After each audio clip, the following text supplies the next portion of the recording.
But here we are. Here we are. I am cleaning up my house. And I must have wanted some company while I clean. So here we are. Tired. I'm feeling lazy. I came on here with no announcement, like usual.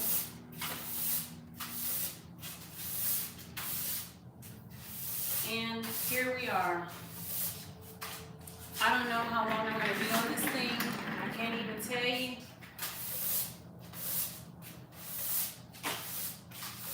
And yeah, happy Thursday to you all. I hope you're doing well. I hope you're doing well.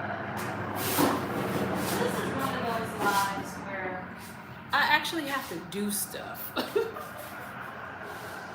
Otherwise, I'm just gonna fall behind my schedule. I actually have to do stuff, but welcome. I hope you had a good Thursday today.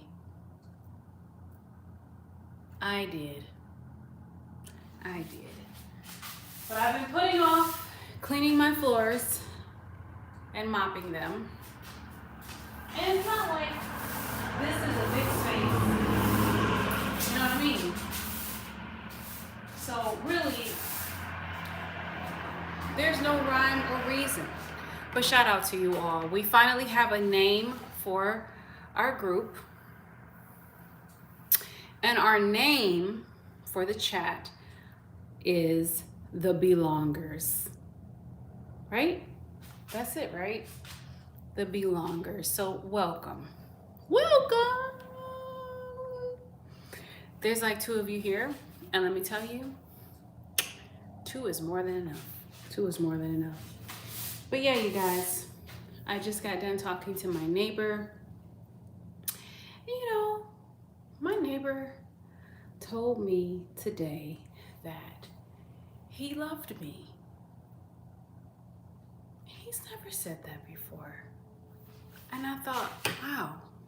Okay, now, truth be told, randomly, people tell me all the time that they love me.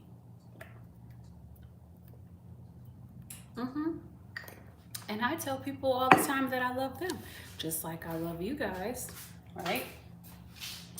But I thought, is it because he's high that he told me that? You know how if a person's been smoking, you know how cannabis can be like a truth serum for some people? So I was just wondering. Yeah, it's a random thing to have on my mind. But it's interesting because I just finished talking to him, and you know, of course I told him I love him back, you know, because I do. But I thought that was sweet, you know, and he didn't want me to go.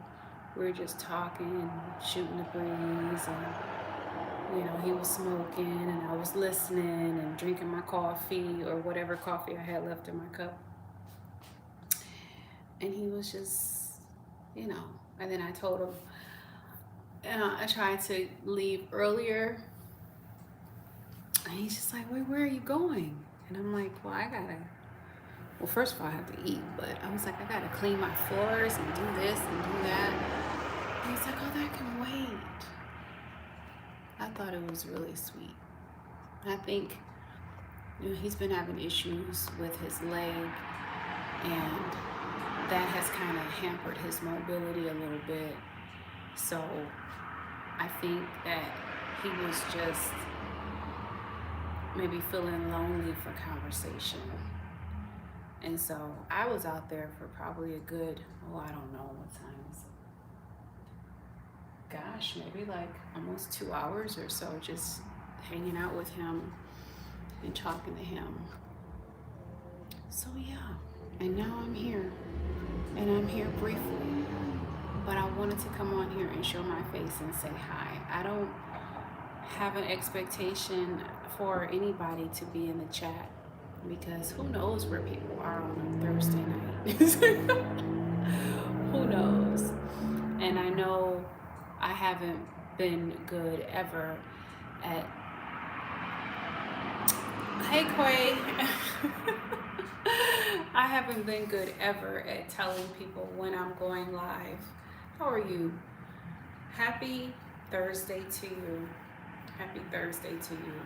So people usually, they don't know when to show up to my lives. And I keep saying, maybe I'll get better at this. Maybe I'll have a schedule. You're welcome, Quay. But it's hard because you don't want to commit to a schedule and then you're not there and then you feel bad because you're not there. And then people are like, where the hell are you? You said you were going to show up. Yeah, I'm feeling okay. Thank you for asking. And how was your day, Quay? And how are you feeling? Shout out to my I gotta get used to the word, my belongers out there. I had a good day. Every day is a good day. Today, I must say, it started off to be pretty challenging though. Like I had some phone calls to make.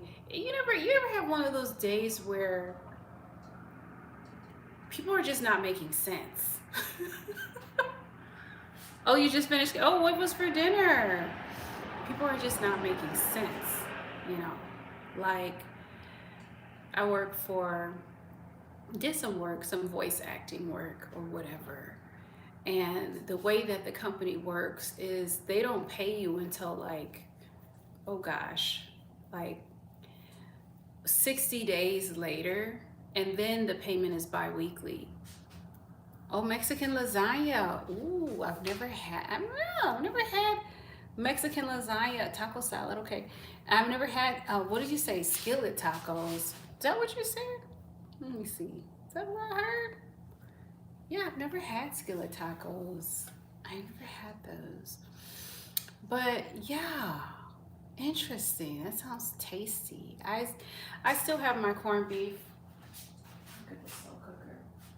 And I still have my potatoes that I have to heat up, which is probably why this is gonna be a short live, but plus I have to clean these floors, yeah, and all of that. And I wanna make sure that I do that, period, and point blank. Yesterday, I cleaned the bathroom and just kind of straightened up a little bit. The good thing about it is this is a small space, so it's pretty easy to straighten up. But yeah, the day started kind of crazy. I felt like, I know, short live, because it's never a short live, really, is it? Because once I get started and once people do what they do, then it just seems like it's long.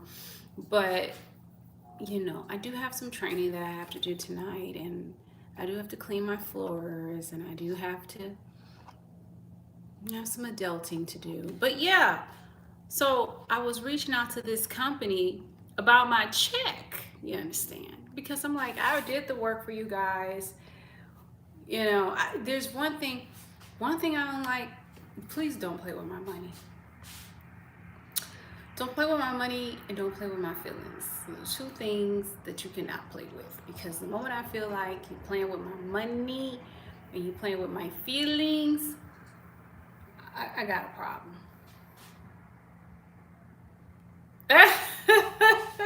You clean the floors. I wish you could. I wish you to work. I tell you that much. But yeah, crazy. And so this company, they sent me this email saying, okay, you're going to get paid X amount and it should be coming on X day and blah, blah, blah. But what I didn't understand was, how come what I'm anticipating, what you're telling me is different than what I anticipated? Because the fee, there's a big difference. There's like $100 difference. Oh, is that your love language? Okay. You're so sweet. So I didn't understand that. And you know what? Like if I do work for you and you tell me that you're going to pay me X amount of dollars per hour for the work that I'm doing for you, and then you turn around and that dollar amount has changed. Why? What happened? It doesn't even make any sense. And there's $100 difference. Like, please make it make sense today. And then if I do work for you, like with voice acting. So every week there was a script that I had to read. Okay. You get paid per script, you know, per group. Hey, Tim. How are you, Tim? You know, we got a new name now. We are called officially the Belongers. The people have voted, and there's that. So shout out to the Belongers. What a cute name that is, too. It fits. It fits because, you know, everyone here belongs. Everyone here belongs. Unless you just a troll. I'm doing great. I'm doing great. Thanks, Tim, for asking. I'm glad to hear that you're doing well, too. But yeah, so I had to take care of that, and then, you know, I'm a veteran, so I had to take care of some VA stuff, and then, what else did I have to do today? And you know, I was talking to customer service today, and let me tell you, I was a little bit annoyed because of the fact that I could not understand what the lady was saying on the phone. What you say? It's on the community page. Yeah, to vote. What you say, Timmy? You can still vote if you want to, babe. I know. People shouldn't play Quay because I do mean business for real. For real, Quay. So yeah. So then I was talking to the customer service lady, and I was just like, I couldn't understand what she was saying. I was doing my best. I was just like, lady, that's what I was thinking. And then this other company that I've been doing like work for, some AI stuff, it was very unclear. Once again, just like so many different steps, so many different things that they need. Thanks, Quay. Cause what? Baby, let me tell you something. Tim, exactly. I didn't understand what the lady was talking about in customer service. And I was just like, how is this customer service? I can't understand. I couldn't. I was done. But I didn't want to be rude. I just was like, okay, so let me make sure I understand you. You're saying, but I really want to say, huh? What? Oh, hey, Chris, how are you? Yeah, you guys, I got to eat a cookie because I'm waiting to eat my dinner fooling around with you all. As always, y'all be having me starving because that's just life.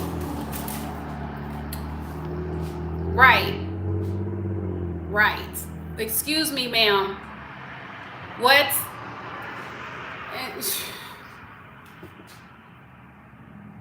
Do they hang up on the phone on you? I just like, first of all, I'm not understanding. How are you answering the phone for customer service and I can't understand a lick of what you talking about in the first place? Like, why are we here? Where's that remote control? That's not the one I want. Hold on, I gotta turn the AC on because I'm hot. It's hot out here for no reason. Again, it's like the devil is out here with a whole fan. And I'm like, really though? Let me get I gotta clean my floor.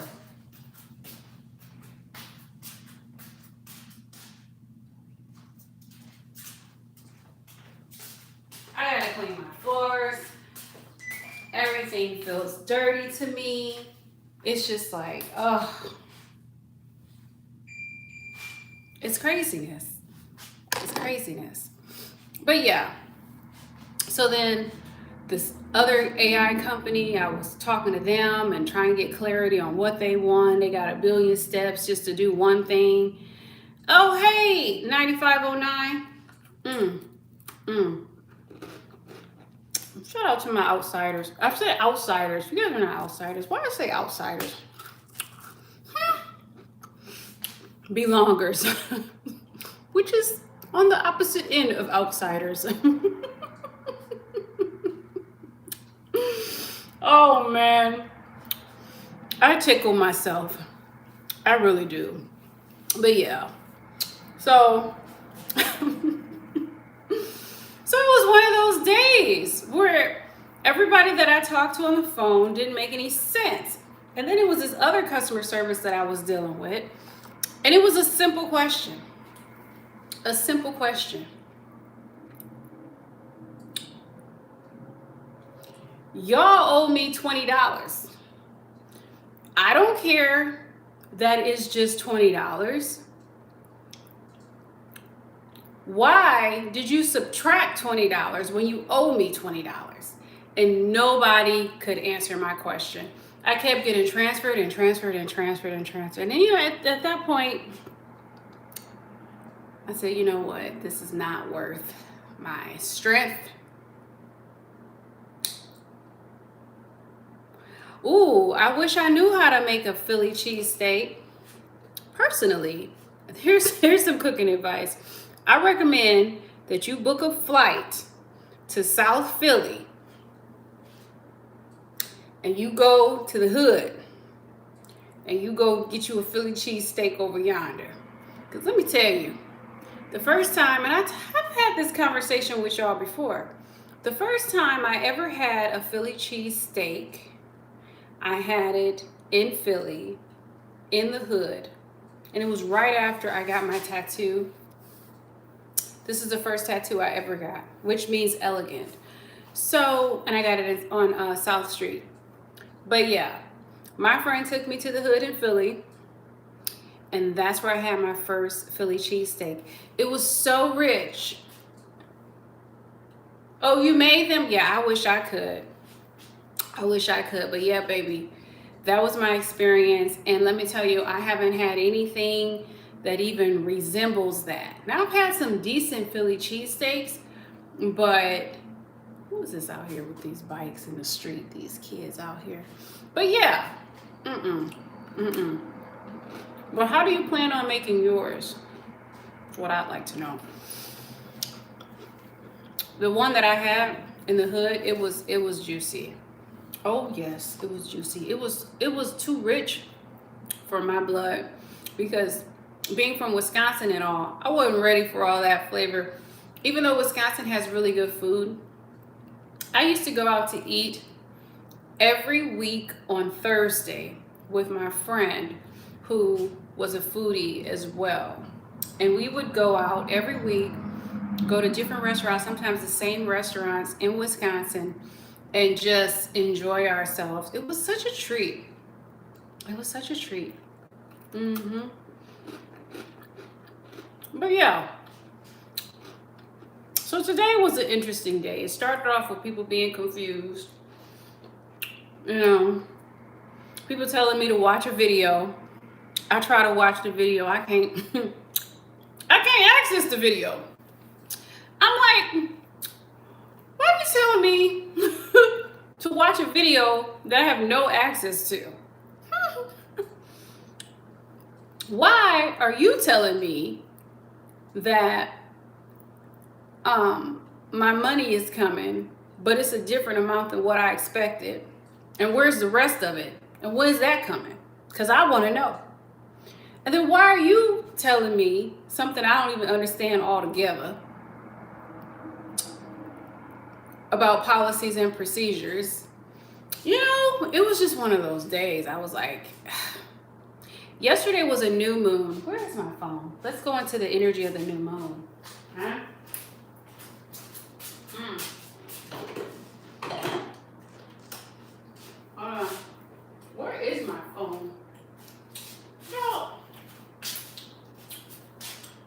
leave my phone. Let me see. I was talking to my neighbor, and I came in here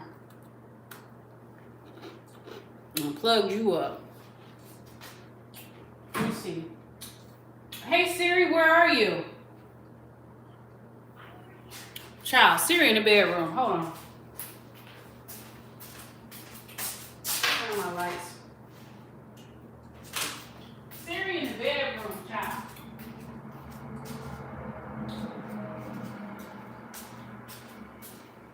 So,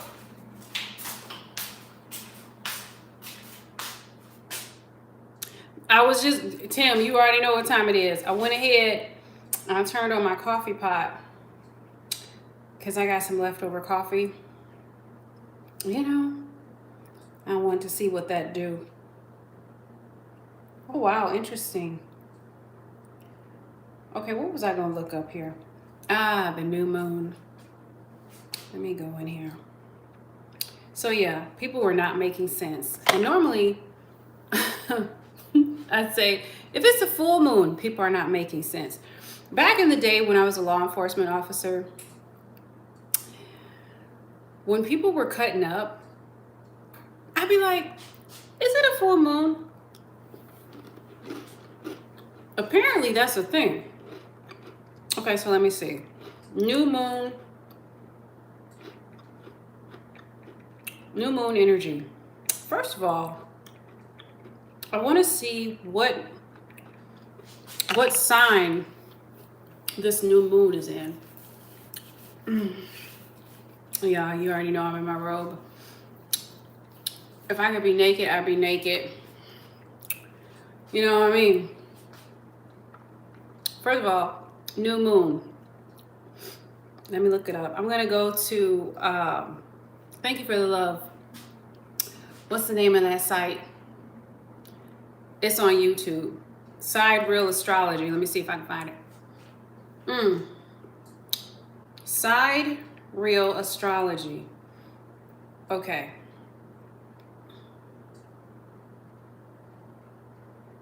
Hold on. Oh wow, he put this up 10 years ago. Right. Oh. What you say? You cook the onions and bell peppers with butter. And cook the meat inside. Both are done combined using the juice. Oh, yum. That sounds delicious. Sounds delicious. Yeah, you can just slide a sandwich over my way if you don't mind. Okay. Let me see what energy the new moon is in. Live. Not live. Oh, man. Videos. He ought to be talking about this. Hold on. Normally he talks about the full moon. No, I already made the corned beef, Tim. Tim, remember? I put the corned beef in the slow cooker, so I'm going to eat that tonight. What energy, what planet is the new moon in? Because it's different. It's different with sidereal astrology. New moon in for sidereal astrology. Oh, get out of here. That makes sense. Oh, let's look at it. Oh, that's on Instagram. Doggone it. But we can still look at this here. What? Ciao. Okay. Based on March 2026 Vedic astrology, the new moon falls in the sign of sidereal Pisces, which makes sense. The new moon occurring around March 18th to the 19th emphasizes themes of deep rest, spiritual transition, and completion, as Pisces is the final sign, thank you, of the zodiac. Interesting. I need some more information. Okay, this was 5 hours ago. Let me look.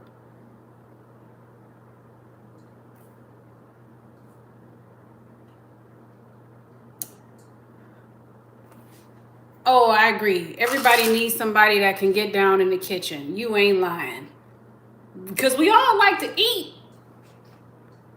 Whatever happened to my friend? Oh, yeah. Do I really want to tell this story about my friend who was tore up at the hotel?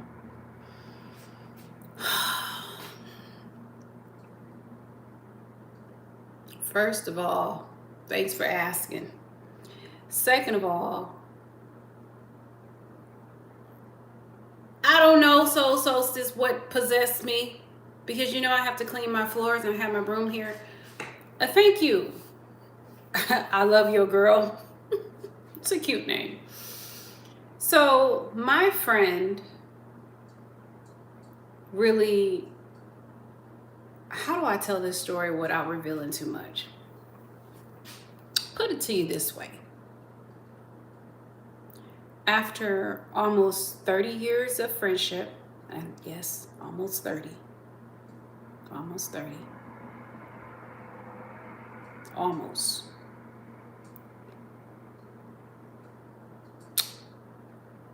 I found out that they really didn't truly value our friendship like I thought they did. No, it had nothing to do with them being drunk. Because, yeah, you can do that. But it was a conversation that we had that told me everything I needed to know. And so I was so disappointed. I was so disappointed. My feelings were hurt. I was disappointed. And they have since gone back on their side of the United States. But yeah. And let me tell you this. I guess I must have needed that clarity. You know what I mean?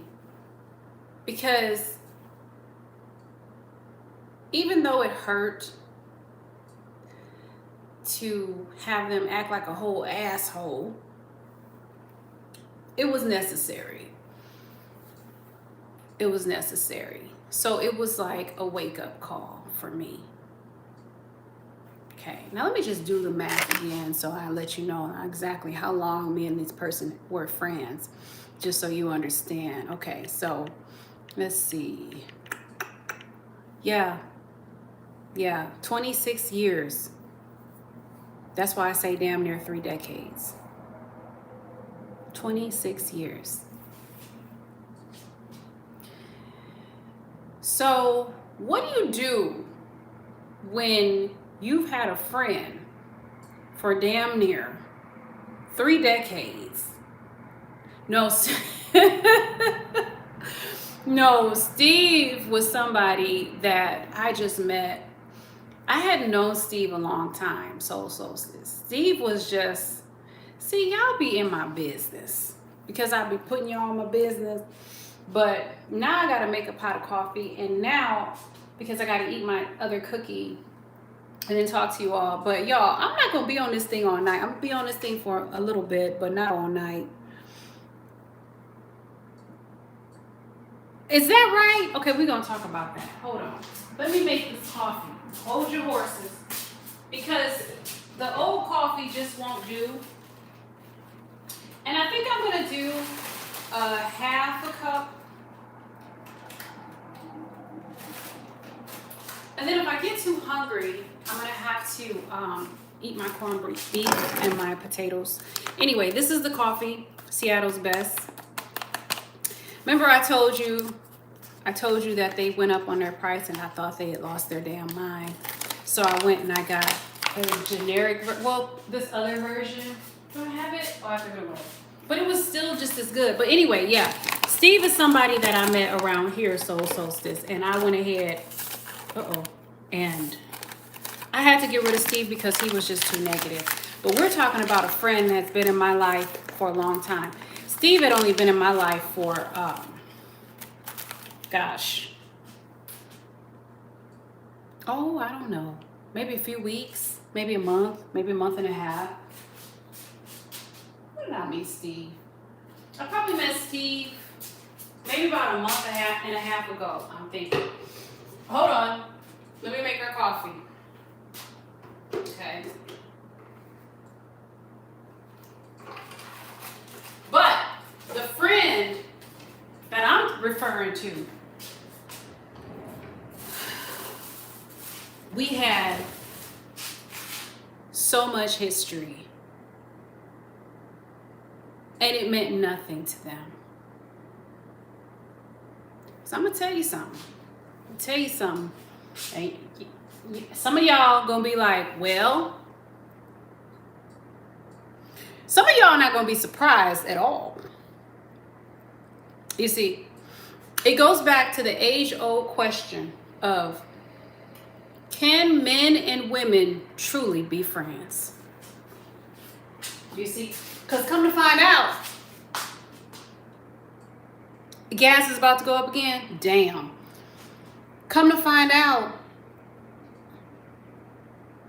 Exactly, Kissable. Steve, who? Come to find out.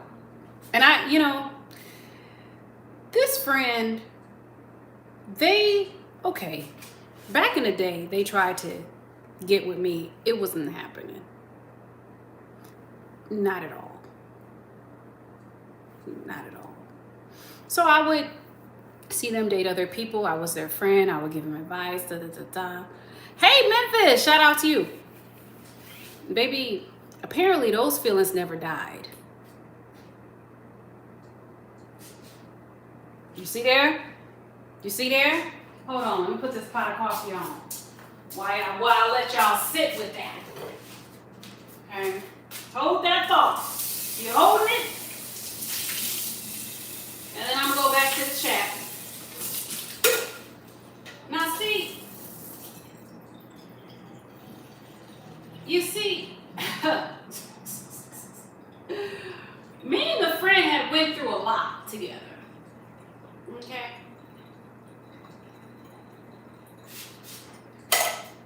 Without giving too much information, at one point, we basically held each other's lives.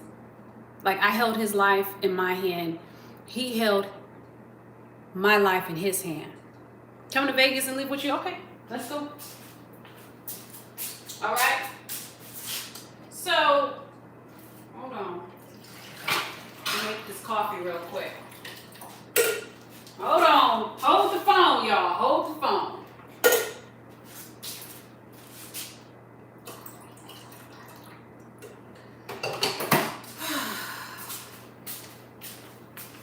So yeah, basically he had never gotten over some things and I didn't realize that, and apparently I wasn't putting out. Because I wasn't putting out, there was an expectation for me to put out. Hey, Alex. Right now we talking about friends that come to find out that friendship expired. It expired. Okay, let me look at the chat. And we're talking about Philly cheesesteak, apparently. Okay, and the fact that gas is about to go up again. Now, where I am, I kid you not, a couple weeks ago, I kid you not, gas was $2.70. I kid you not. I kid you not. I must have looked up and gas was $4. I said, wait a minute. I'm doing great. I said, wait a damn minute. I thought I went to the wrong gas station, y'all. I said, what? Hold on. So yeah, I was surprised. I said, surely I haven't been paying $4. Cause what? But yeah, Steve, bless his heart, he out there in the world. I saw him drive past my house not too long ago, and I'm so glad I didn't go outside. He doesn't know where I live, but this is a small town, so when he drove by, I was still in the house, and I was like, oh, thank God. Ain't God good? But, you know, I gave him a nice, you know, excuse, you know, before I blocked him and couldn't hear his response. You got a question? Go ahead and ask it, boo. What you talking about, soul solstice?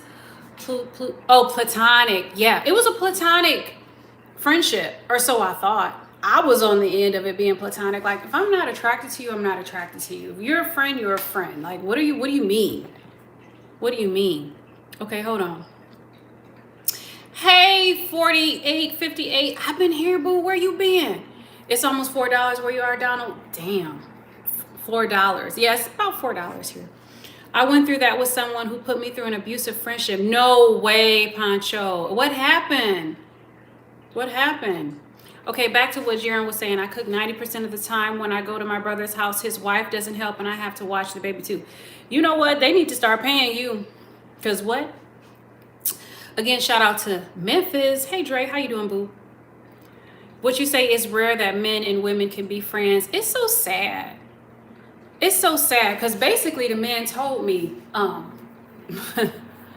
was like, well, what about all our years of friendships? What about this? What about that? What about this? Basically meant nothing because I wasn't putting out.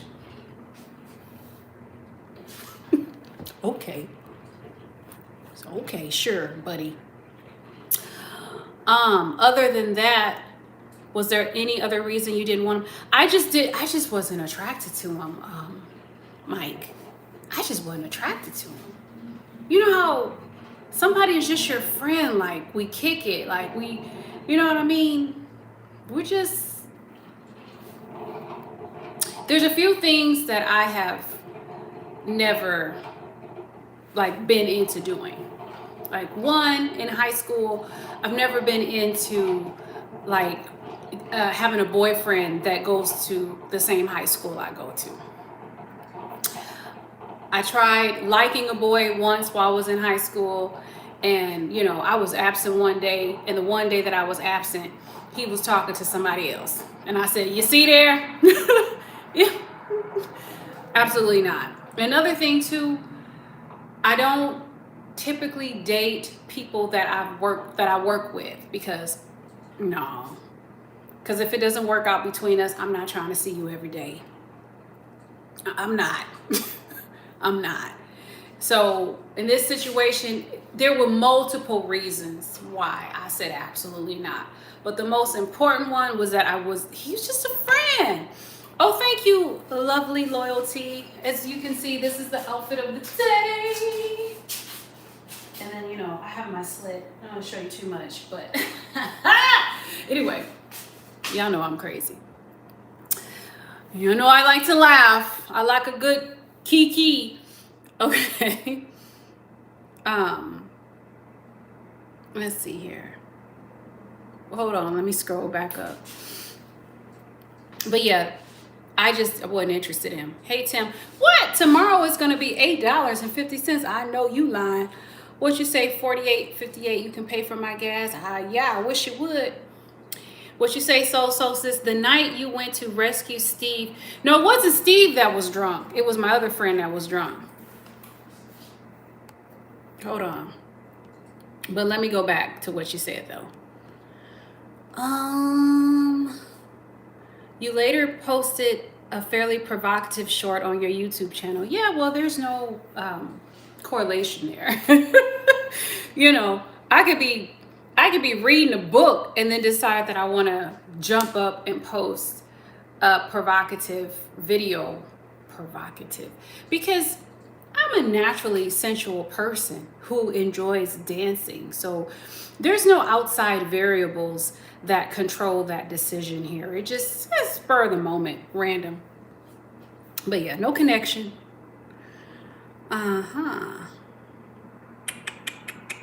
What you say, are those two? No, definitely not. Absolutely not. Like, what? You You know how, well, if you're a woman and you look at somebody as your brother, it's like that. Like, I look at the man as my brother. We've been friends for almost 3 decades, and I have never even, child, no, absolutely not. I've been in a friendship with him through all of the girlfriends that he had.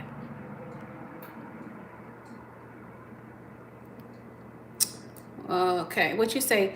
Dumped that person almost 10 years ago and been on a glow up since. Is that right? Was that the friend that, mistreated you? Let me tell you something about abusive relationships in general. Outrageous. Just outrageous. I left someone who was potentially abusive. I say potentially because I felt like it was escalating, and I was like, you know what? I don't want to go to jail tonight. And that person is still trying to get in my life, which I think is tomfoolery. It's tomfoolery. Because here's the thing. Once you done messed up in such a way where you have triggered a person's nervous system, male or female, you need to totally transform yourself. And then it's still no guarantee that that person is going to want to have anything to do with you, because their body remembers certain things that you did that they did not like. So it would just be better for you to just move on, just learn your lesson and just move on, than to try to get with somebody that you don't already hurt. Like, what kind of sense does it even make? Like, come on, it doesn't even make sense. I think it's kind of selfish. You hurt someone, regardless of how you hurt them, mentally, physically, emotionally, whatever it is, and then you trying your damnedest to get back in their situation, but you're still not changing. You just want them, but you're not changing though. But you just want them, and you want to know why they don't want to be bothered with your ass. We just yapping. 45. Are you a belonger? Let us know, because this is for the belongers. Okay. But yeah, the audacity. What you say, Tim? You giving out your Cash App? Yeah, see, the whole thing with being able to drill, that's a whole political thing, being able to drill for our own oil and all of that. I mean, it's because on one hand, you got the environmentalists that are like, hell no, don't drill. Then you have the other people that are like, fucking drill. So it's like, for some reason, and I will have yet to understand this, for some reason, people can't meet in the middle. The belongers. People can't meet in the middle. And I'm just like, come on. Okay. I'm reading your chat, so I'm going back. Okay, Hamilton, you're out of here. First of all, let me tell you this. I'm going to tell you right now. Do not mess with a woman who has not eaten her dinner yet. Okay. My period will be here any day now. I will fucking light you up in such a way. Please don't. Check yourself before you wreck yourself. Okay? Now, if you want to be a belonger, then get your shit together. I'm talking to, who's this fool? What's your name is? Hold on. Hamilton. I'm only going to say it one time, for the one time. But baby, you don't need to be here. Either get your shit together or get the fuck up out of here. Because this chat is exclusive for the people who are the belongers. And if you don't fucking belong, then get the fuck up out. And if you don't like my French, then oh well. Now, how you like those apples? play with me today. Oh, hi Jethro. How are you? Shout out to Ontario. Oh, it's -8. Get out of here. Hey, Mr. 100 Rounds. Nice to see you again. How do you pronounce your name? Is it Etshi? But how do you pronounce the rest of it? Oh, toxic feminine energy and someone who tried everything, including destiny swapping. Wow, that sounds interesting. Did he act different when? Yes. Oh, Tim. He cut up. He cut up. I thought that we were past that. I thought we were past that. He in a whole relationship again. What kind of woman do you think I am? You got the wrong one. I was like, no, absolutely not. Thank you, Ben. Sometimes you got to tell these fools. I lost their damn minds up in here. Shoot, get it together. Time for foolishness. Hey, lovely, love loyalty. Thank you, sweetie. Yeah, hey, Henry. Yeah, you still qualify. Thank you, love loyalty. Thank you. How you say your name? Masana. Thank you. I know, Tim. It's a very lucky bathrobe. I'm going to get another robe for my birthday, I think. What you say? What you say about my hair? $31.94. I know you're not talking crazy. I know you're not talking crazy. Because let me tell you something. Today is not the day. It's not the day. It's not the day. Today I'm coming like the Terminator. Please don't. Please don't. I don't want to do that. I'm coming like the Terminator. What you say? Friends get drunk sometimes and you are, yeah, absolutely.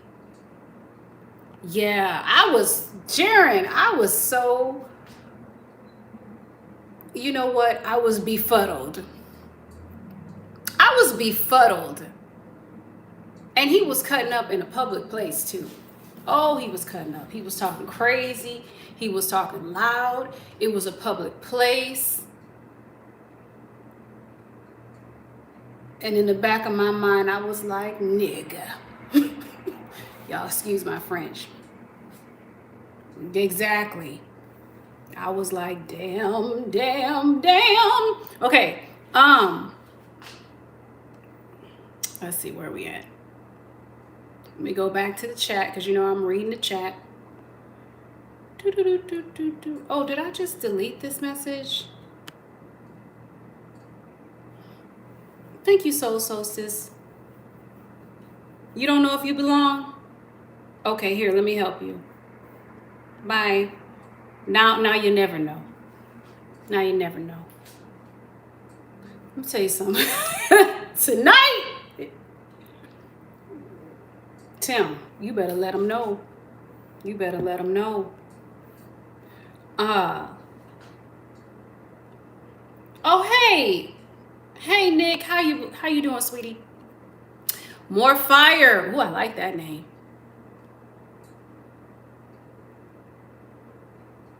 Oh, thank you. That's a good word there. Okay, Nick, I hear you. Exactly. Sometimes we don't appreciate a good thing until we have it. You know, I'm not saying that I'm not the person's friend anymore. I don't have any negative things, you know, like I'm not going to be mean-spirited about him. I just say that I didn't appreciate the way that he treated me or our friendship that we've had for damn near 3 decades. What you say? What is it? 8KY?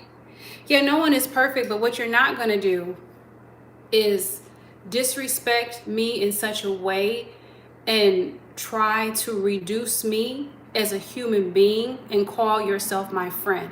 Yeah, here's the thing. Now, let me just say this. People are always talking about nobody's perfect. I got an ex who's potentially abusive. He says nobody's perfect. I got a friend that I had to stop talking to who disrespected me publicly. You say nobody's perfect. We all know that nobody's perfect, yet that's no excuse to treat people any kind of way, nor is it, nor does it mean that I need to have you in my life movie, and go and have tea and crumpets with you just because nobody's perfect. I say, what does that have to do with the price of tea in China? Nobody's perfect, but am I going to let you go upside my head? No. Nobody's perfect, but am I going to let you emotionally abuse me? No. You can be all of your imperfect self over there. You don't have to be over here. Be over there. You know what I mean? So yeah, we all know that nobody's perfect, but that's no reason why I should allow someone to be in my space because nobody's perfect. I'm sure Jeffrey Dahmer said nobody's perfect. He has bodies in his refrigerator at some point. You see what I'm saying? You know, let's just be real here now. Let's just be real here, belongers. And you know, we could always agree to disagree. I love y'all just the same. Yeah, sorcery. Interesting, Poncho. Right. And people still need to have discernment in these spiritual streets. Period and point blank.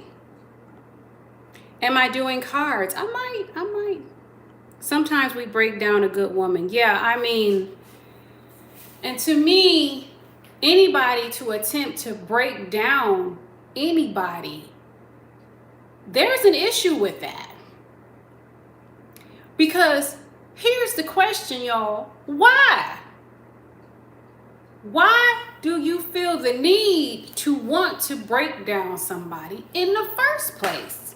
How is that love? Love is something that edifies. Love builds. Love encourages. Love doesn't break down and berate and belittle. There is nothing lovely about that. Thank you, Tim. There is nothing lovely about it. So I can't understand for the life of me how somebody could say that they love somebody and want to step on them. No, that's not love. That's not any love that I'm used to. And that's not any love that I want.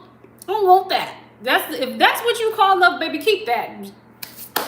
Keep that, package it up, and send it elsewhere. But yeah, women do the same. It's not exclusive to men. It's not exclusive. Human beings in general. Human beings in general need to get their shit together. Yeah, it's a two-way street, but there's no way that I'm going to be in a relationship with someone and want to break them down. That is a sign of an abusive person who wants to break you down. Who wants to, as a matter of fact, that's one of the things that they do. Break down your self-esteem. Oh, and yesterday we talked about abuse. Now we know that men deal with abuse too. This is a fact, okay? And of course, sometimes it's not reported at all. Because a man might not be taken seriously in the first damn place when it comes to that. Because of our toxic culture in general. Yet we know that most of the abuse is happening to women, which we've already talked about yesterday. And there's a whole article that I didn't even finish reading. But the point is, regardless, Know what love is and what it is not. You know, what it is and what it is not. And just because somebody says, I apologize, doesn't mean that you still need to be with them. That's great. I forgive you, but that doesn't mean that I'm going to be with you again. What? No, absolutely not. And I'm going to tell you this. I typically don't do do-overs. Because once I'm with you, I'm sure if I left you, I have given you time and time and time and time and chance after chance after chance after chance and chance after chance after chance after chance after chance. I've told you, I wrote it down, I gave you a diagram, I did a PowerPoint presentation. So you had all kinds of opportunity to correct the situation. So if I finally get to the point where I have to leave you, for me, it's because I exhausted all possibilities. And I still came to the conclusion that you were a damn fool. You know what I mean? Especially in a situation where you have put your hands on me in an unloving way. Especially because that trust has been broken down. It's been broken down. This is why, in general, human beings, we all of us, need to be mindful of how we treat one another in the first place. We all need to check ourselves before we wreck ourselves. I had to learn this too. This is not just for random people. This is for everybody. Man, woman, whoever. Okay. I know, not Jeffrey again. Hey, G2, how are you? Oh, thank you, Jaren. I wish you were here. Yeah, it was a test. It was a test for me, Love Foundation. You're exactly right. That's how I felt. I felt like, once again, like my how do I say? I was being tested to see whether or not I would sell my soul, so to speak. It was a test. And you guys have had this before. Something so crazy happens. And you're just like, no, this is strange. But you lead yourself with integrity, because for me, it's integrity first. I'm not about to play myself. I'm not about to sell myself. I'm not about to prostitute my values. I had to learn all of these things. I didn't just wake up, period, with all of these principles in alignment, per se. No, I'll be 46 in April. I had to learn a lot of these things in the first place. You see? But I've let go of clients that have tried to play me and prostitute me in the first place. Yeah. The most important thing is you being able to sleep at night in peace. Because you have, when I say prostitute, I mean they were trying to shortchange me. And they were trying to play me. And try to dangle the carrot of money in front of me. Thank you, Jaren. And I've absolutely not. Absolutely not. There was a person that came here to see me. He was literally making, I came from an industry where people were making $250,000 a week. a week. Okay? This person came here and was making all kinds of money. You know, I thought, oh, maybe I can work with him again because I made money with him in the past. It's somebody else. Came here and he was a damn fool. A damn fool.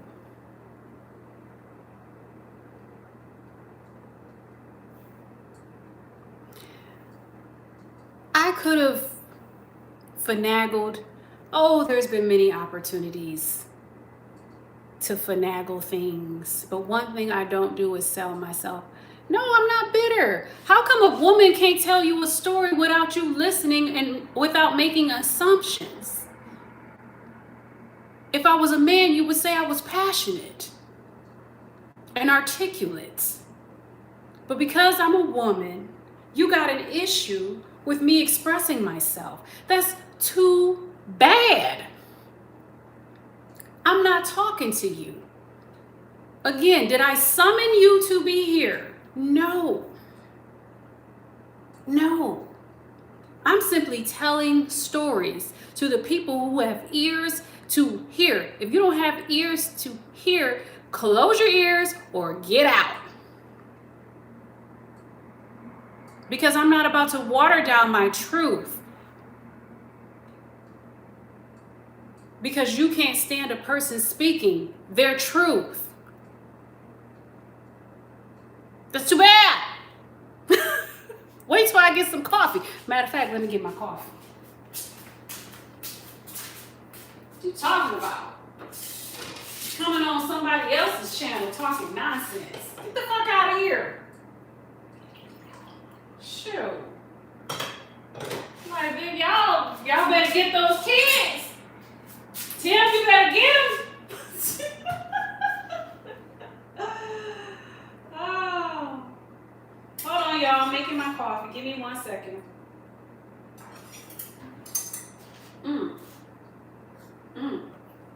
Ooh, I need a little more creamer.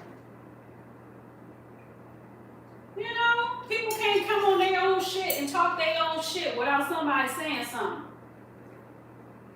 Ooh, this is good. It's for grown-ups. You can't handle the heat. Get the fuck up out the kitchen. Coming on here asking me, and you in my house. Boy, if you don't sit down somewhere, you don't have a seat somewhere, sit in the back of the class and learn something today. You learned something today. Thank you, Tim. You learned something today. That's the problem. You always talking. Ain't listening. That's the problem with some of y'all in the generation that wasn't born in the 1900s. Not all y'all, but some of y'all. If you shut the fuck up and learn something. Let me get in this chair. Y'all messing with me today. Right, can't read a room, can't read. Right, listening is a good skill. Pick it up. Pick it up. Thank you, James. Thank you, boo. Coming in here. We all grown up in here. If you ain't grown, you better act like it on today. Now, let me go back to the chats. Where was I? Let me scroll up. Tim, you laughing. Hey, Jimmy. Thank you, Jaren. Thank you, James. Hey, boo, how you doing? How is everybody doing anyway, by the way, on this lovely Thursday? Yes, soul sis. Exactly. Thank you, Jimmy. Hi, hey, is it Mazanel? Oh my goodness, I'm probably butchering it. I'm sorry, boo. How you doing? Hey, Lonely Wolf. Hey, Kelvin. Hey, boo. Put them in timeout. Exactly. Exactly. Thank you, Jaren. What you talking about? Passing Passing. Baby, let me tell you something that maybe you haven't learned yet. Not all money is good money if you have to sell your soul for it. This is a grown-up lesson.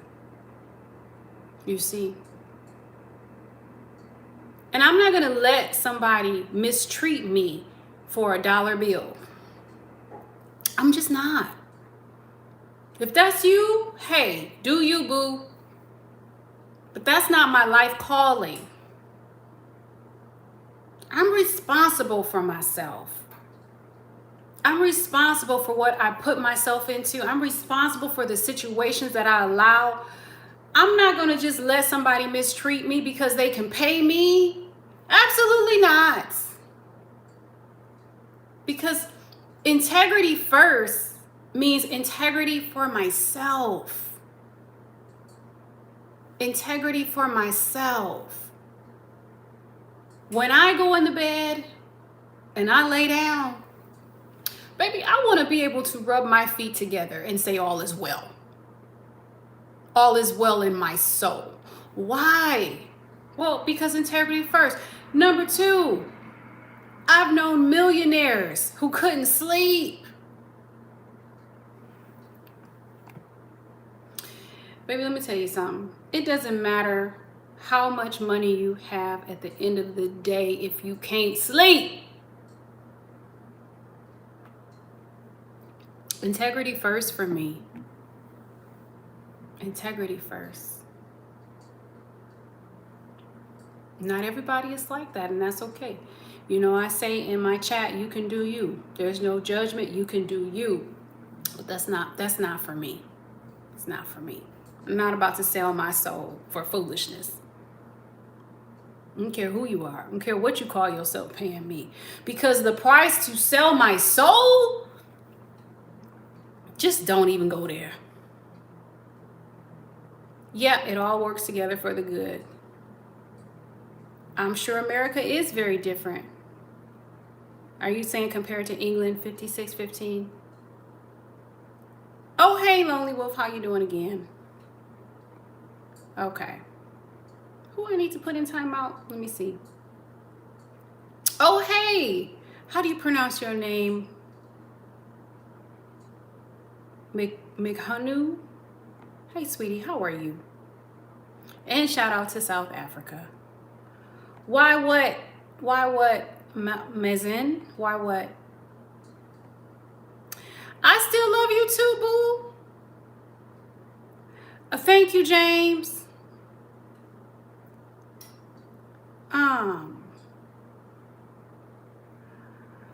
Mazan, what are you talking about? What are you talking about? Now I'm gonna tell you something. Please do not play with me today, because I don't have time to decide whether you in your right mind or not. So if you're not in your right mind, please gather your thoughts. Gather your thoughts. Thank you, James. Right, so tonight is not the night. Hey, Big Don Dada. Tonight is not the night is what I'm saying. For y'all that's coming in here sideways, baby, it ain't the night for that. Because you don't want to get my attention that way. You see what I'm saying? Because tonight is one of those nights where I'm willing to ask for forgiveness. You understand? Hey, God in the flesh. How are you, boo? Welcome back. Hold on, I'm going to read your thingy. Am I tall? No, I'm not tall, Lori. How you doing, Lori? Even when you serve the country, it's hard to sleep. Is that right? Jaren, what are you talking about, boo? What is my understanding on what one has to do to transmute their sexual energy or lower energies like anger upwards? Well, that's a good question. Let me read that again.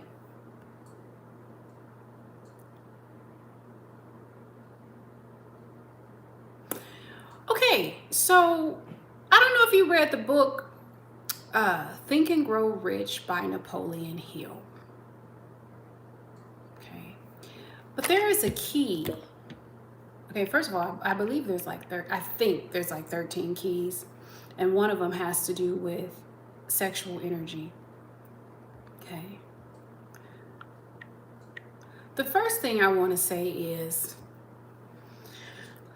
there's many schools of thought on this.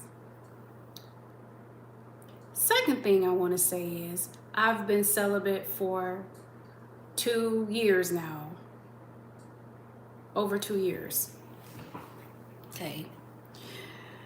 And you can use your sexual energy to be creative. That's what it suggests in Think and Grow Rich, but I want to go deeper, which is why I'm going to pull it up.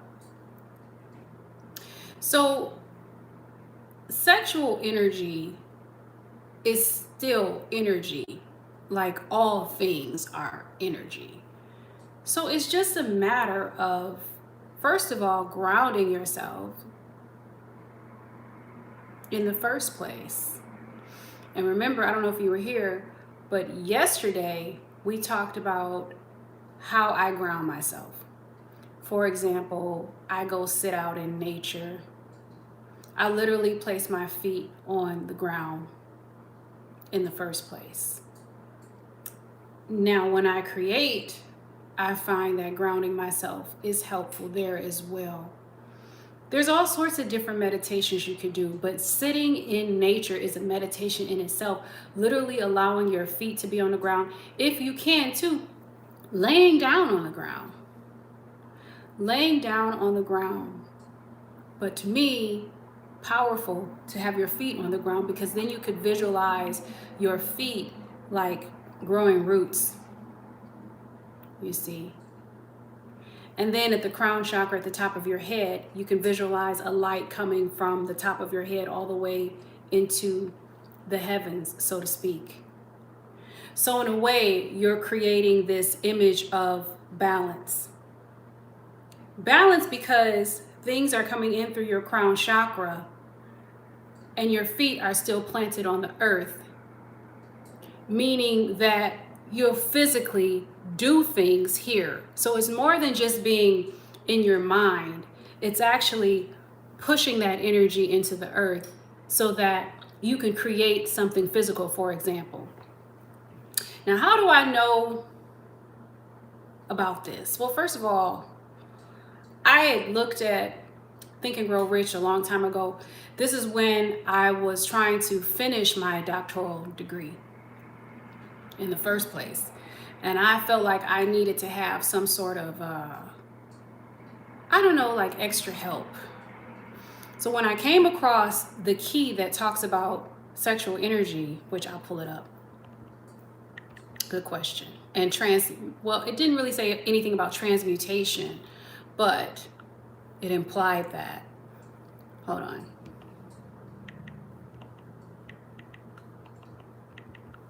It's an old book. No. Think and Grow Rich.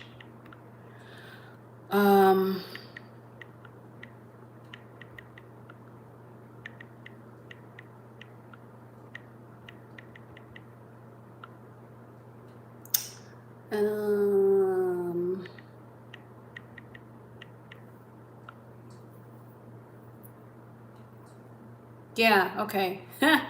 It's funny how the mind remembers things, which is just crazy. But in Think and Grow Rich, sexual energy is described as a powerful esoteric force when transmuted, redirected from physical expression into creative effort, as I was just stating to you, acts as a master key to genius, superior creativity, and personal magnetism.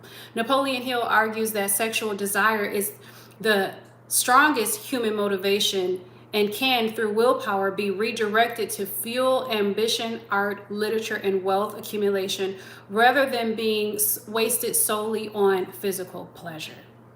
So, I would recommend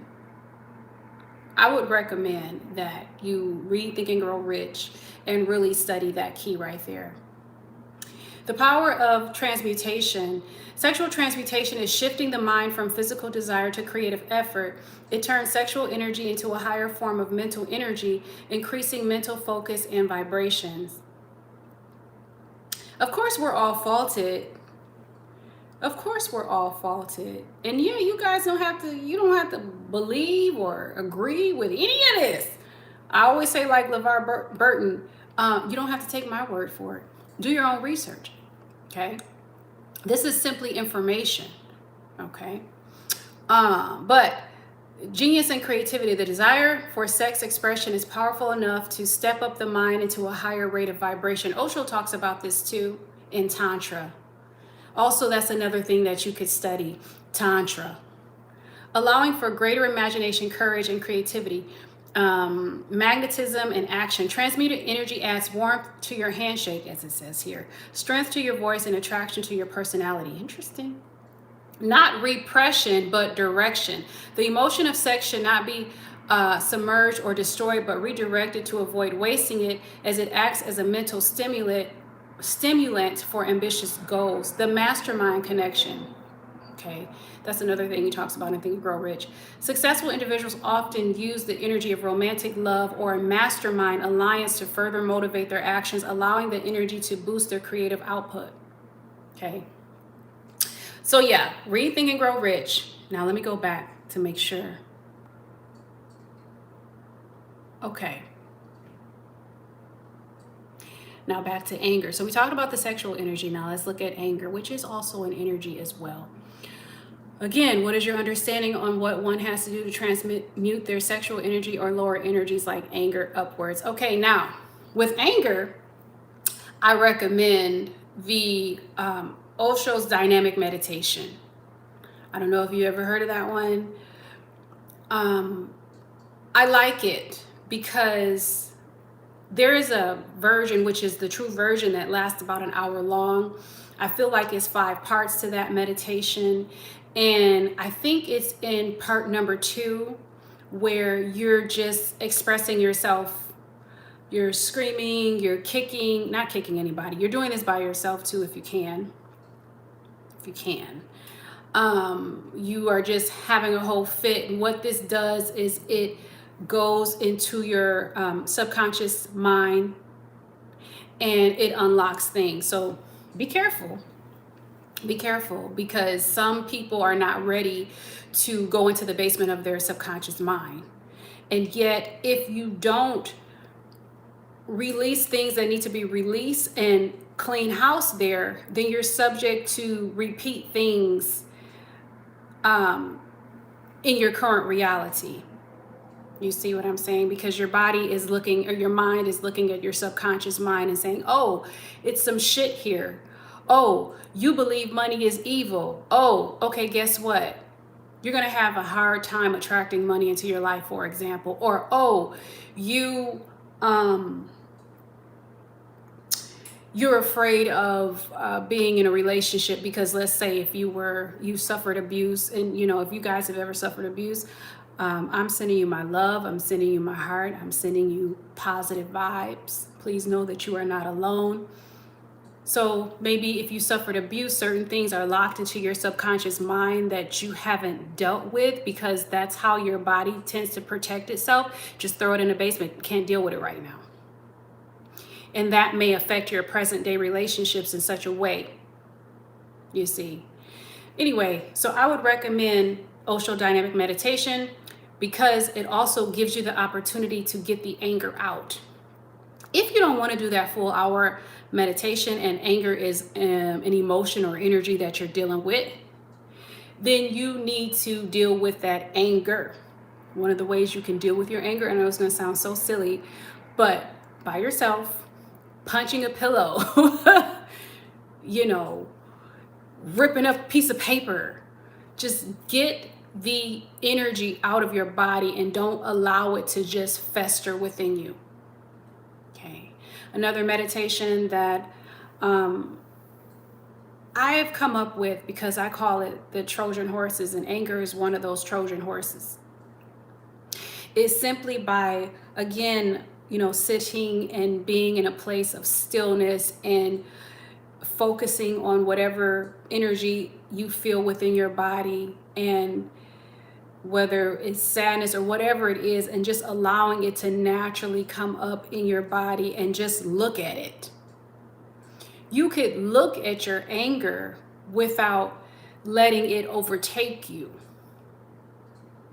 So that's another meditation that I talk about in my course, actually, which is a meditation. It's called Healing the Warfare in Your Mind. That's a good one. And that one is posted in the description. Okay. I hope that helps, boo. Great question. Thank you for asking such a great question. Okay, let me scroll back. What you say, James? There are some strange ones out here. Yeah, there are some strange ones. My mind is just fine now. I fixed it. Okay, Jared. Good. Hey, Scotta. Hey, Jake. That's your name. Hey, shout out to Canada. I'm part of the key. Okay, Jake. Jean, she said, okay. She said, read the book, and I immediately believe she's a doctor. Well, my doctorate degree is in business, so you don't need to believe it.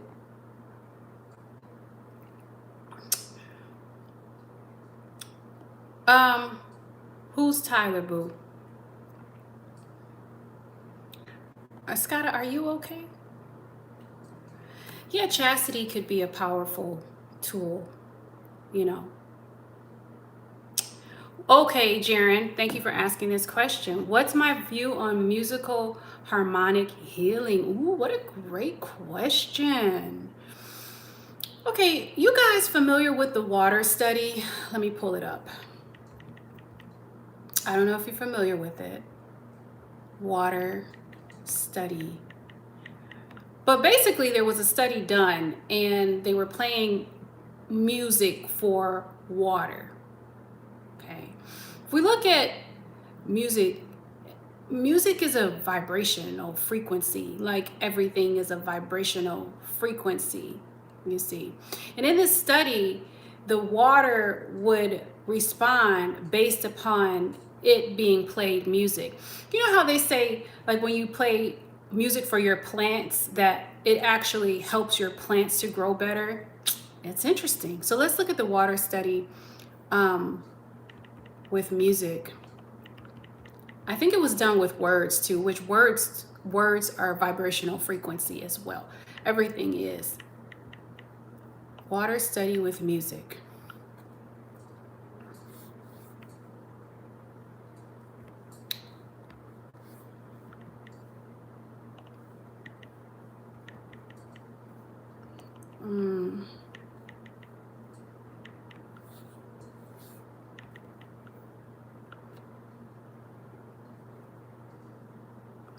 Okay, so this study was done by Dr. Masaru. I hope I'm pronouncing that right. I'm probably not.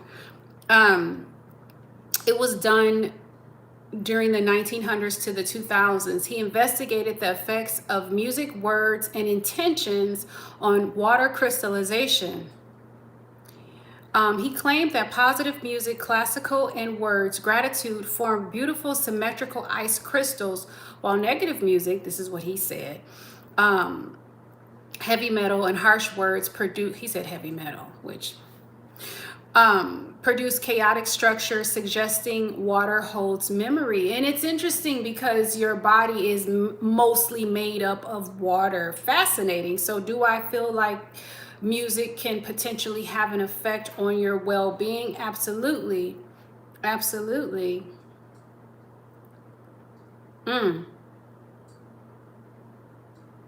This is interesting. And this is what the study found. Dr. Emoto exposed water samples to different sound frequencies, music, and spoken words, then froze them to observe crystal formations under a microscope. This is the kind of science that I'm into. Positive influences, classical music, i.e. Mozart, and heartfelt phrases like thank you or love created intricate, beautiful, and symmetrical crystals. Negative influences, loud, abrasive music, for example, heavy metal or cruel words, produce disorganized, fractured, or ugly ice crystals. The study concluded that human consciousness, emotions, and sound vibrations directly impact the molecular structure of water. So one could probably theorize, because our bodies are mostly made up of water, that we could potentially be affected by harmonic sound vibrations.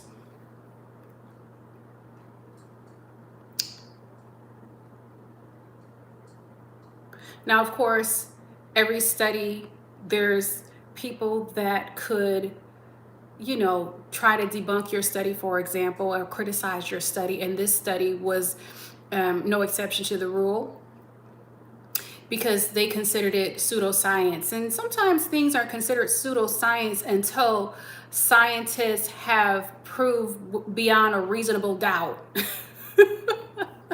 But sometimes science is late to the party. Okay. Hey, Kissa. Okay, let's look at some other stuff about that.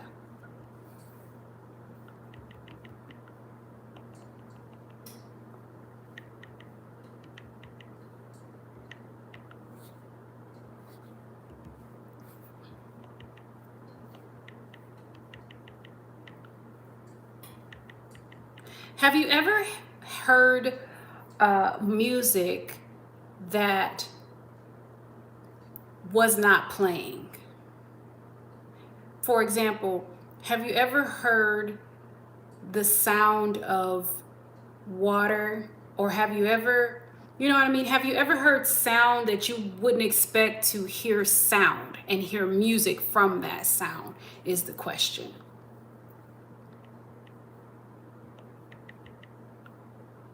Did you know that the planets, they have a sound that comes from them? Okay, hold on. Harmonic music and sound frequencies, particular 432 hertz, influence water's molecular structure, increasing absorbance in trapped water molecules. Studies in how do you say that? Photomics, is that right? Photomics? I think so, photomics. And somatics show sound affects water's physical form, while esoteric views suggest water stores intention, memory, and sacred vibrations.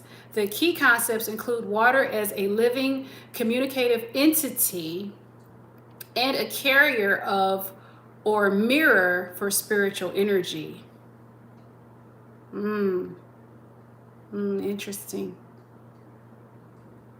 Wow. Yeah. In somatics, it says the study of the visible sound where frequencies such as chanting Om create geometric patterns in water and other mediums. Oh, we get into sacred geometry now. And according to the Rosicrucians, okay, they explore that water as a reflective medium for self-awareness, often linked to the harmonious music of composers. Healing frequencies. Sound therapies uses specific frequencies to affect the water within the human body. Okay, you see how we were able to kind of deduce that without reading that, because it makes sense. It's kind of logical that because our bodies are mostly made up of water, that we too would be affected by the frequencies of sound.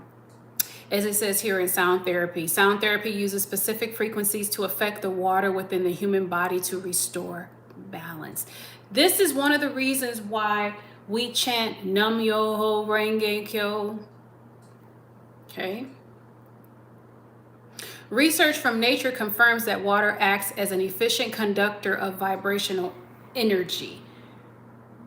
A very good question, you guys. Very good questions in the chat. That's why you guys are called the belongers. Okay, so let me scroll back. I don't want to miss anything. I don't know if you can get worms from bare feet on the ground. I don't know, but I walk around barefoot all the time. As human beings, we're all mixed with many different things. Okay. Oh, some people do use the psychedelics in order to heal. And you know, if you've been on this channel long enough, you know I'm pro psychedelic and all of that. You know, this is something that our ancestors were aware of. So yeah.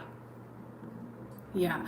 Matter of fact, I was watching this documentary that my friend she helped put together, and it was about some plant over in Africa. I can't remember the name of it, but they were using it for veterans who had severe PTSD. Mm-hmm. Oh yeah, interesting stuff. Great questions, Maya. You guys are so intelligent.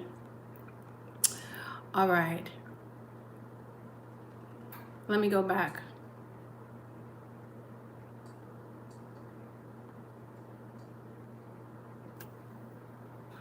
What you say, Jean? Now I'm not laying. Oh, because of the bugs in Louisiana, you're not gonna lay on the ground. Hey, I'm not mad at you. Jaron, I understand. Don't believe anything written by anyone. We are all faulted. Well, there's a lot of things that are written down, like the instructions that you get when you buy something. Do you read those instructions? There's a lot of things that are written down. So to exclusively say, don't read anything that's written down. Let me go back to what you said. Don't believe anything written by anyone. I mean, you can choose not to, but you know, let's be reasonable here. Because there are certain things called instructions too. Do you not read them because they were written? I'm just asking, Jaron. And good question, Jean. What you say, Soul Solstice? Sexual desire just doesn't sound applicable to ambition in my mind. Well, it's just energy. It's interesting because it's all energies. The tantric practitioners, they studied the orgasm. Okay, hold on.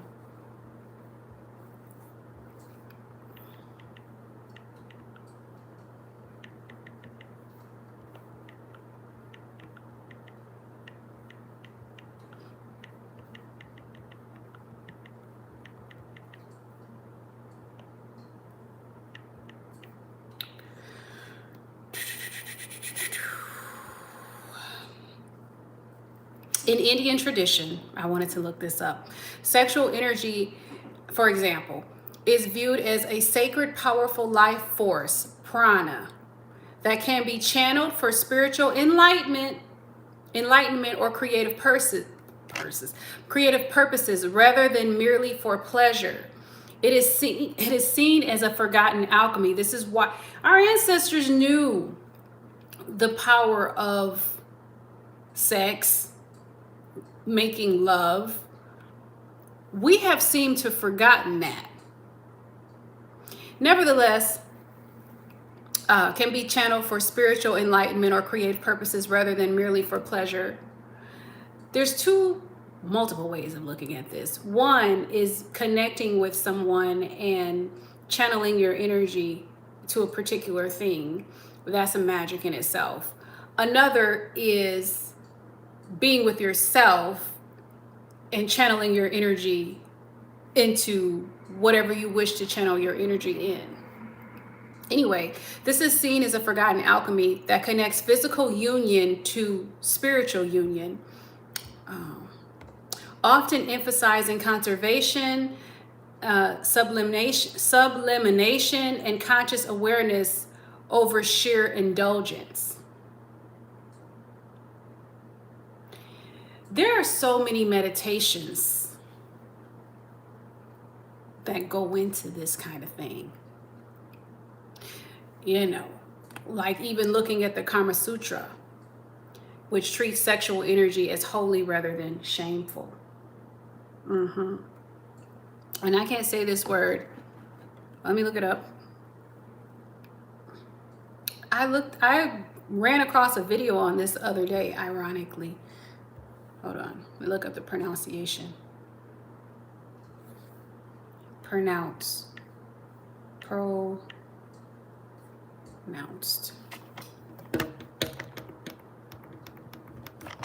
Okay.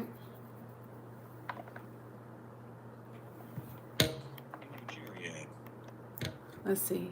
How does he say it? Brahmacharya. Brahmacharya. Brahmacharya. Okay. And this concept emphasizes managing and directing sexual energy towards personal growth rather than wasting it. The goal is to convert sexual potential, sexual fluid, into spiritual energy. I might talk about that in the mystery school. Okay. Tantra. While misunderstood as mere indulgence, Tantra practices esoterically often use techniques like meditation and breath work to heighten sensory awareness to a spiritual level.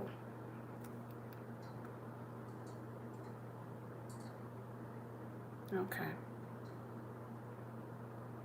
So yeah, this is definitely nothing new to the rest of the world. It's just in the West, you know.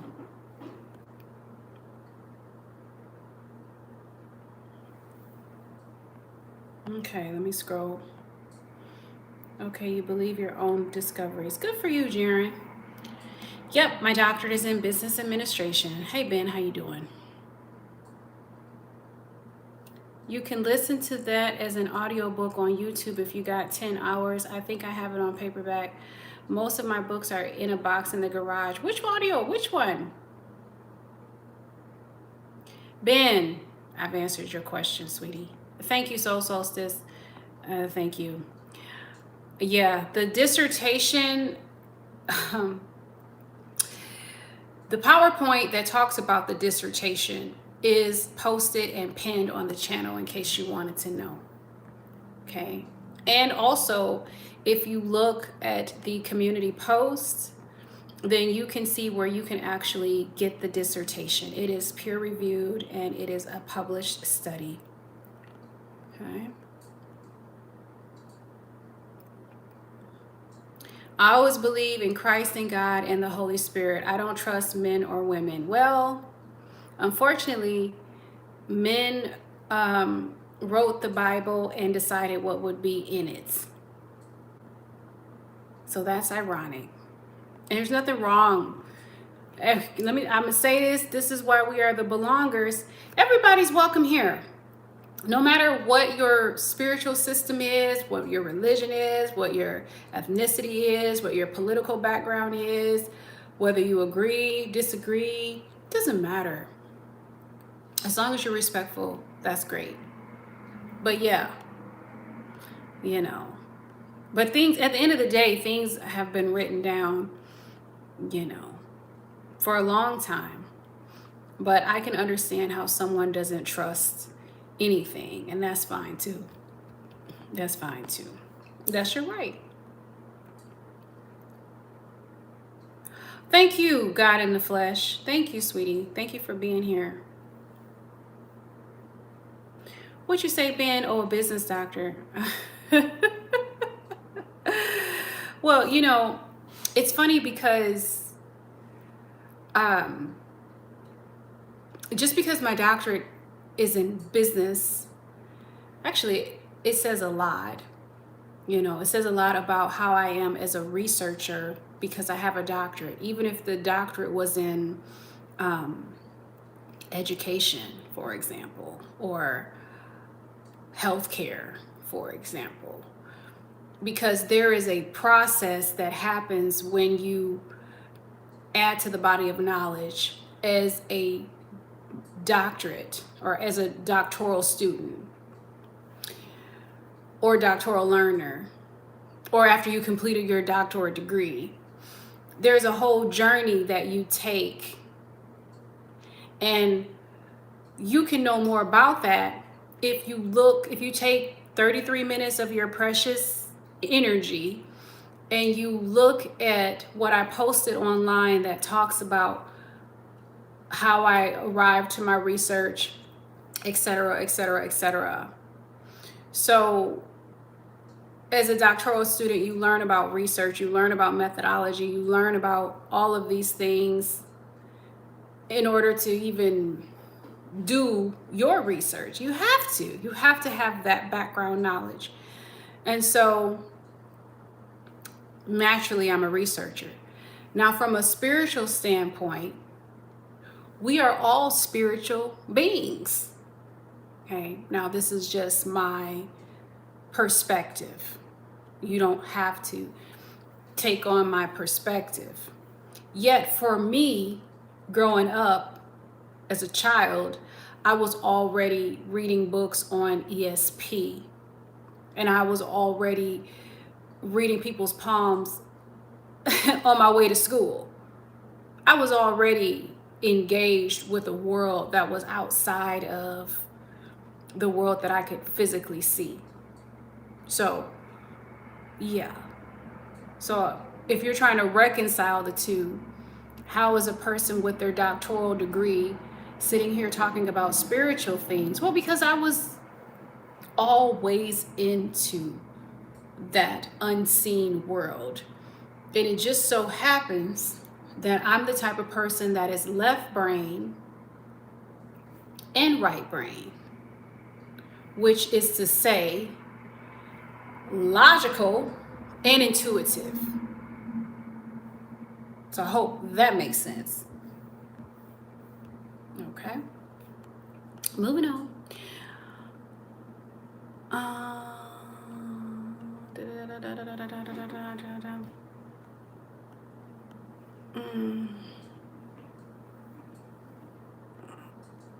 What you say? Jaren, you've been too far away? Well, you didn't miss much. Yeah, Ben, do your research. I'm going to tell you like I used to tell my students, read the syllabus. Hey, Kissable. Have I seen the water that defied gravity? No, I haven't. Very interesting. Yep, everything is vibration. We talked about that. I don't know what you're confused about, Jaren. Oh, you back. Okay, good. What you say, Kissable, babies in the womb? Yeah. Are you talking about how they can absorb sound? Oh, this is powerful. Oh, absolutely. Absolutely. You know, when I was in my mommy's belly, she used to play classical music for me in the womb. Did your parents, did your mom, your dad, did they play classical music for you in the womb? I'm just curious. Just a little fun question.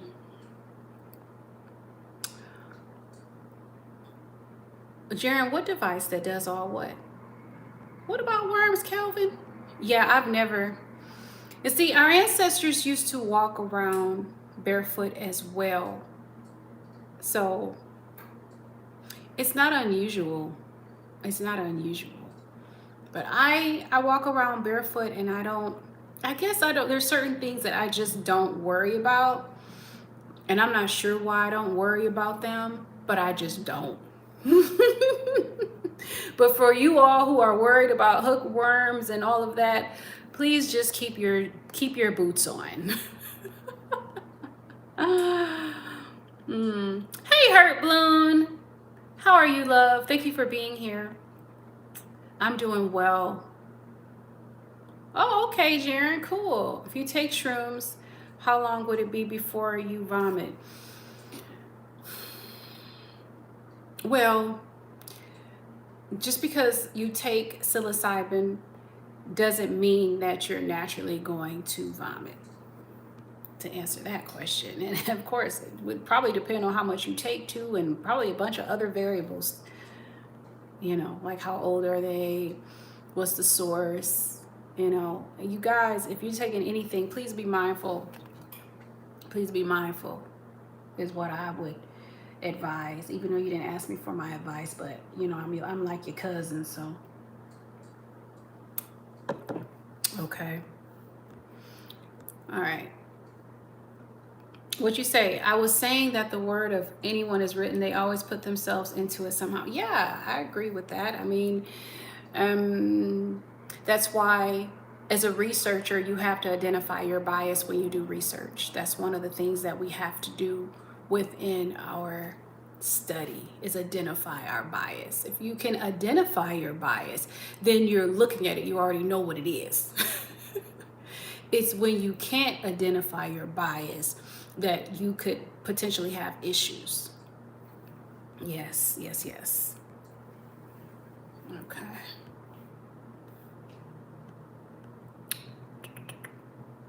What about some Catholic priest stuff? Is that right? A 720. Galaxies, you say? Yeah, Kelvin, we talked about the Myers-Briggs personality test. You guys are more than welcome to take that test if you want to. It's one of those things that, I suggest, maybe if you want to know a little bit more about yourself on another level. What I found when I take that test, depending on where I am in my life movie, I've noticed that the results, they'll slightly change. Has anybody else had that experience?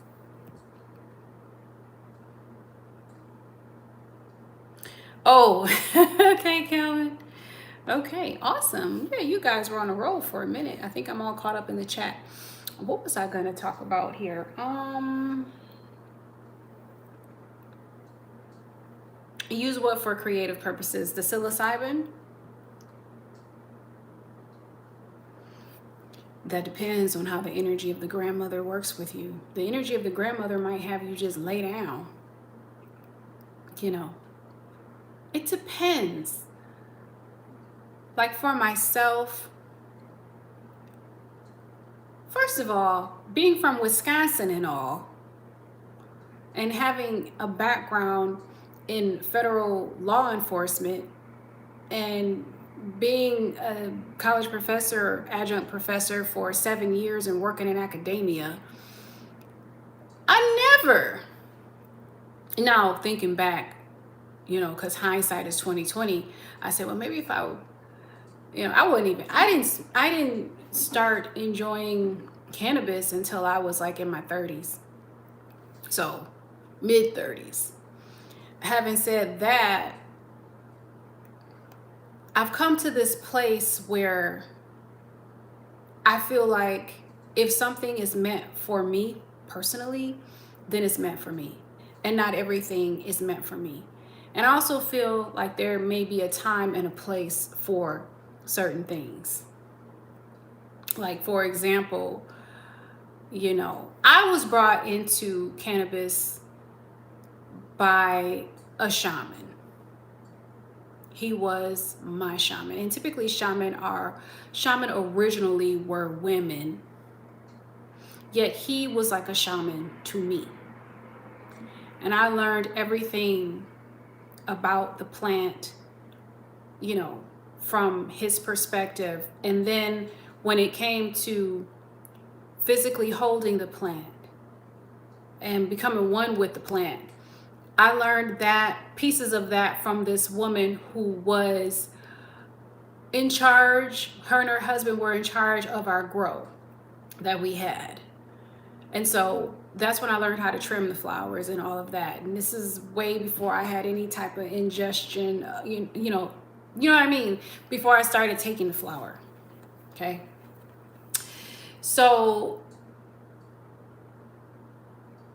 I learned before I partook. And I understood before I partook. And I had so many patients, because at this time I was running dispensaries and all kinds of stuff, who would tell me, and I told this story before.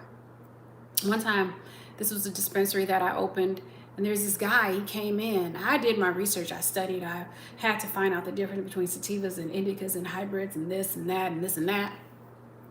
Because I was running the store for a multimillionaire at the time.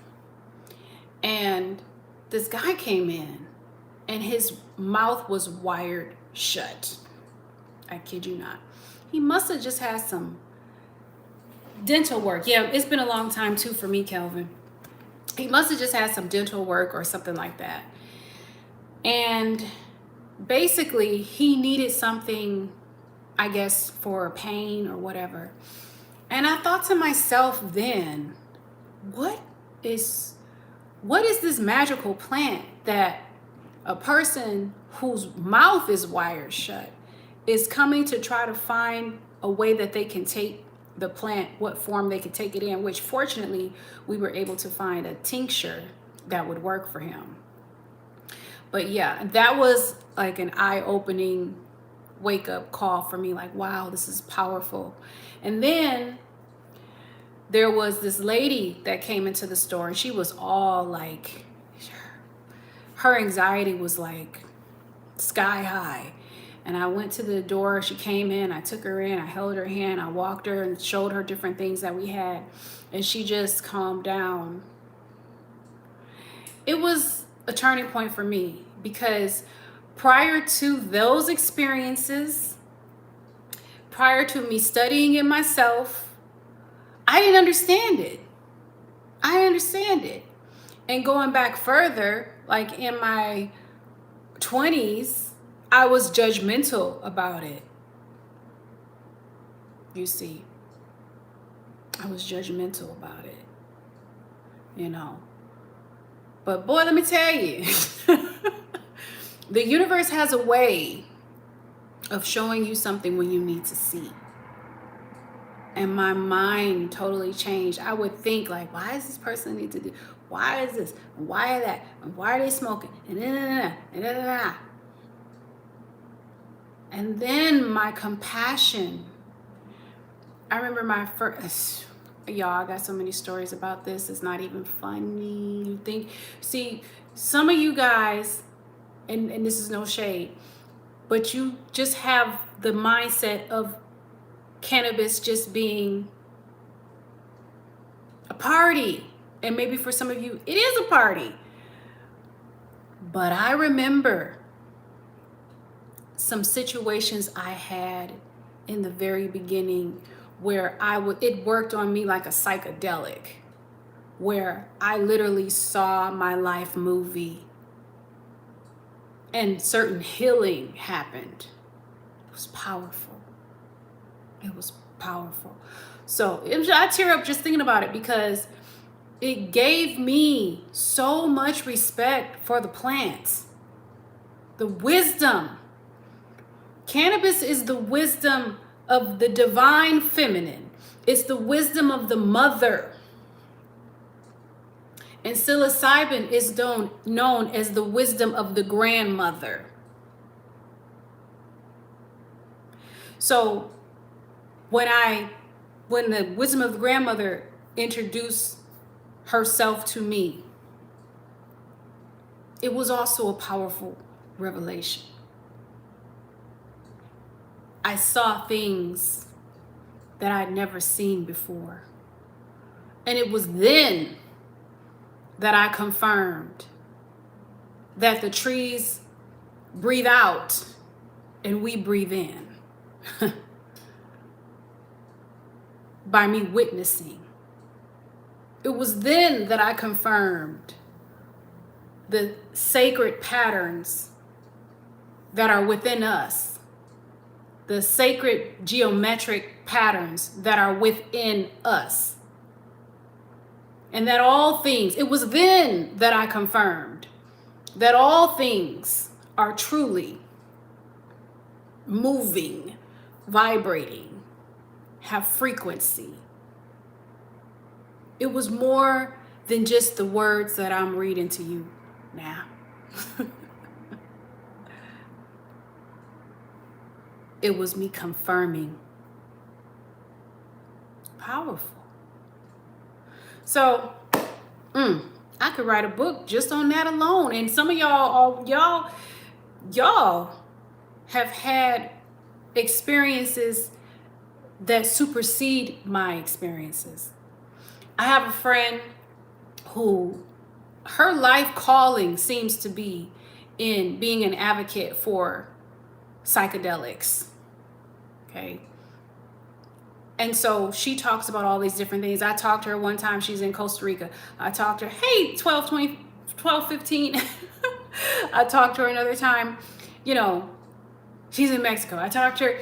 She's always studying these different things, you know. And I have friends who have done the toad and the DMT and the ayahuasca, and, you know, I've had an experience with San Pedro.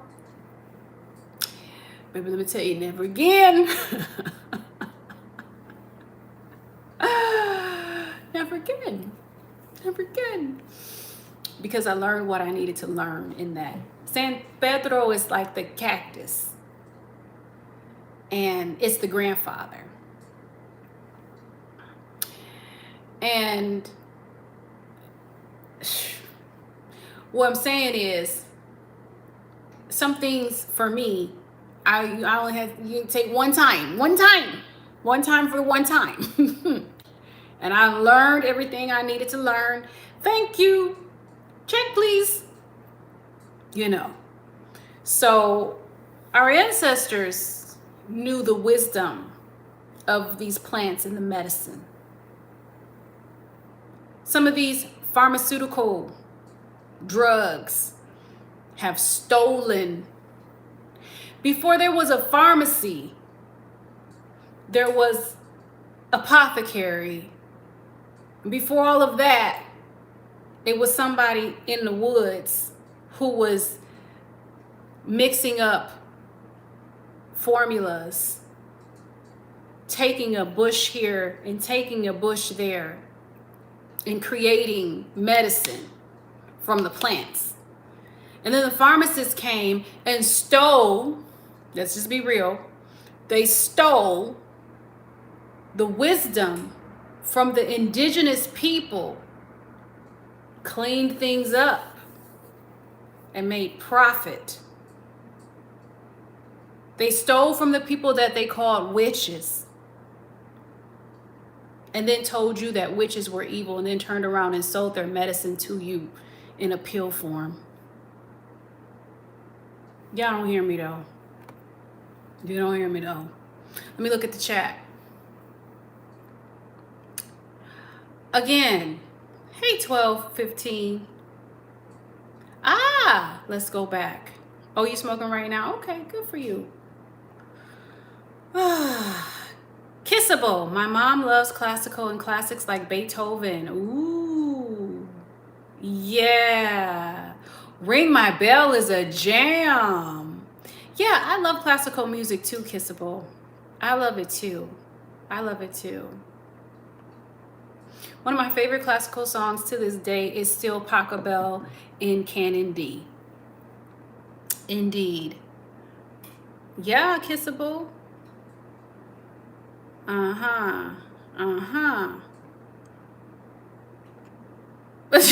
What you say, 12:50? Yeah, all it takes is one time. One time for the one time. And you be like, you know what?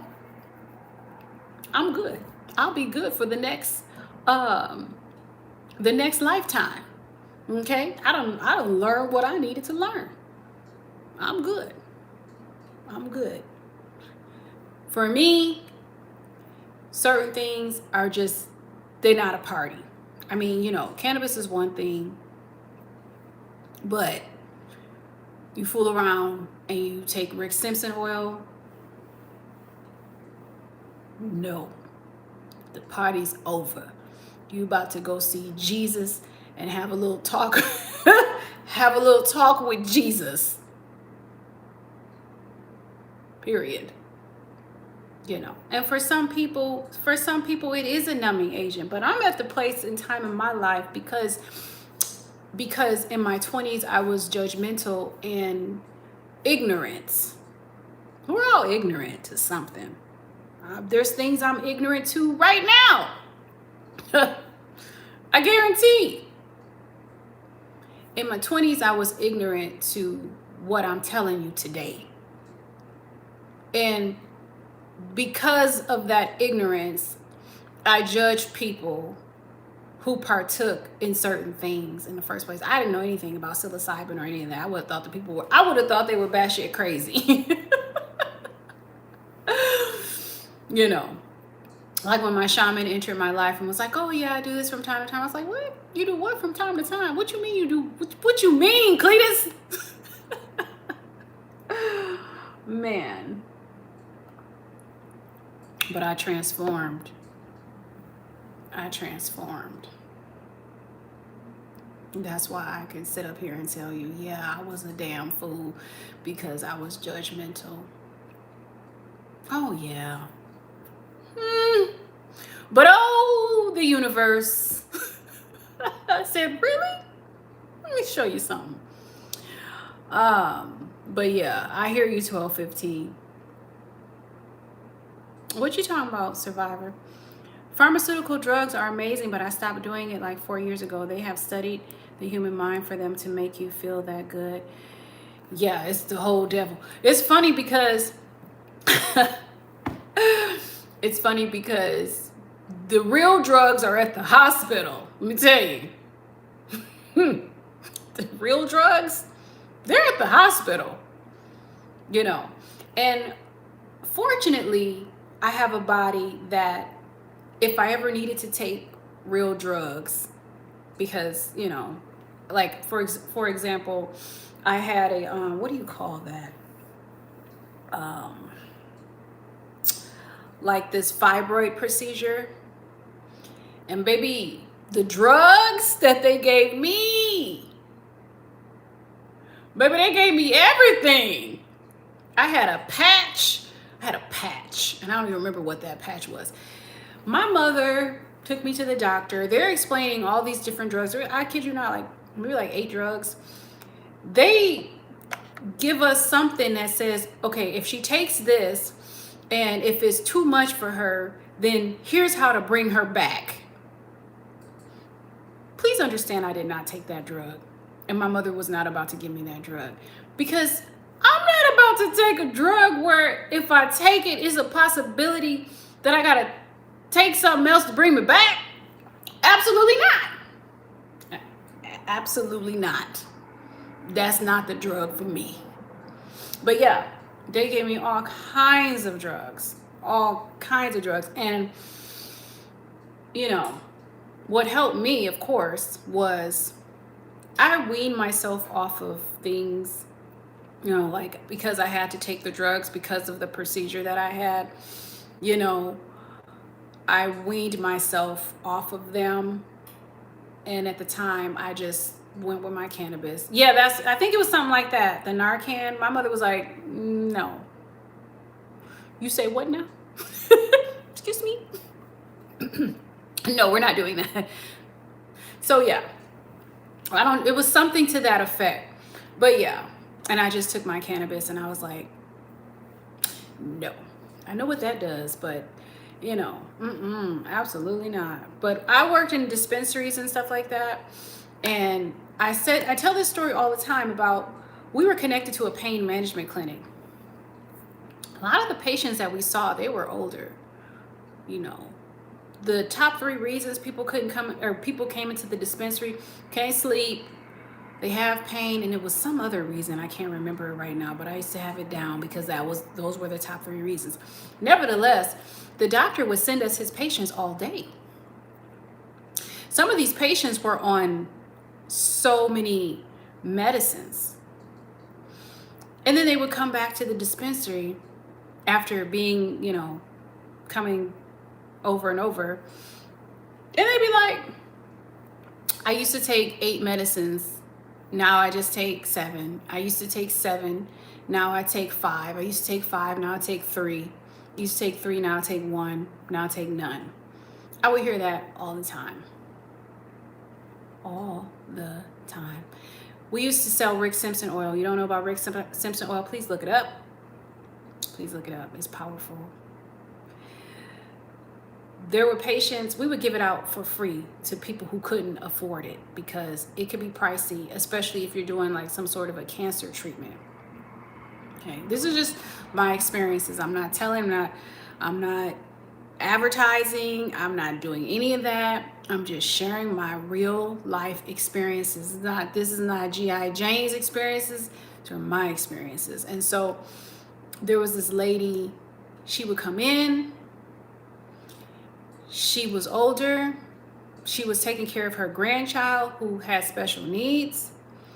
And we were giving her the Rick Simpson oil. She'd come in all of a sudden with her, she would appreciate us with food. So she would make all this nice food and she would bring it into the dispensary. It was just like,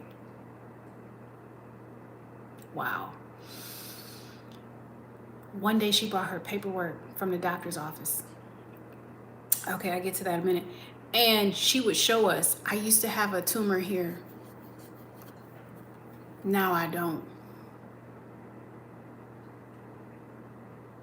I never forget that. I never forget that.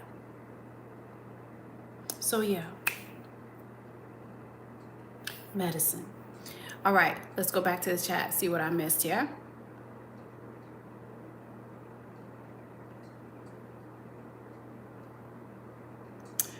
Oh, thank you, Love Foundation. We are all the chosen one.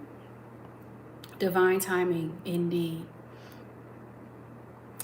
I mean, my judgment was what I had at the time, you know, due to me being ignorant. And I can admit that. Just like I can sit up here and tell you that there are things that I'm ignorant about today. What you don't know, you don't know. You know? Until you come to your senses.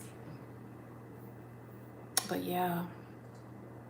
You know, I used to think everybody had to be a Christian and Christianity was the only way, and you know, this and that was bad and blah, blah, blah. That was me.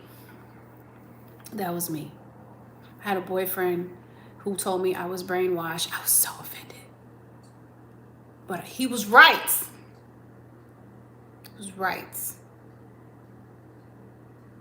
And to this day, if I could call him and tell him, you were right, oh, I would. You see. It's funny when you think about it. It really is.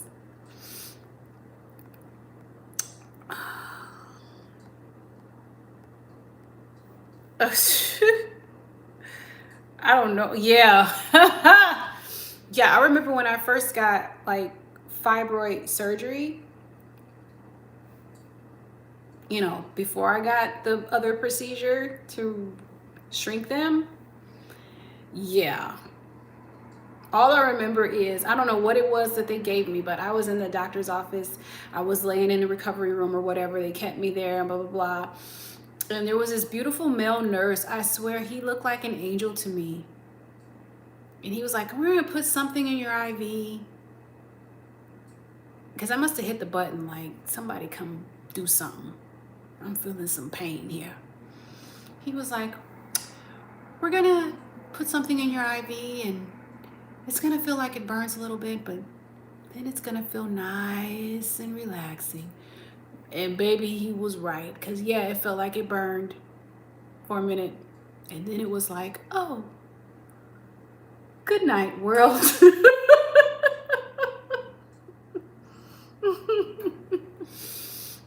Yeah.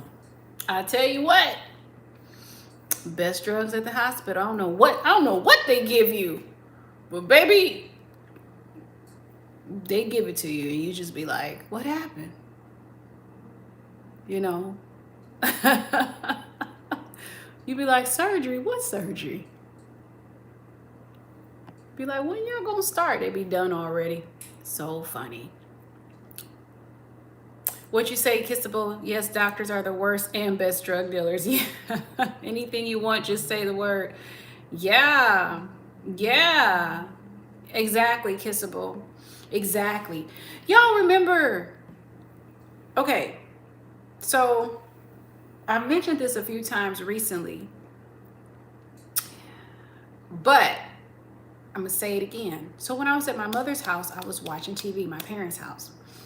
And like every commercial seemed like it was trying to sell you some drugs.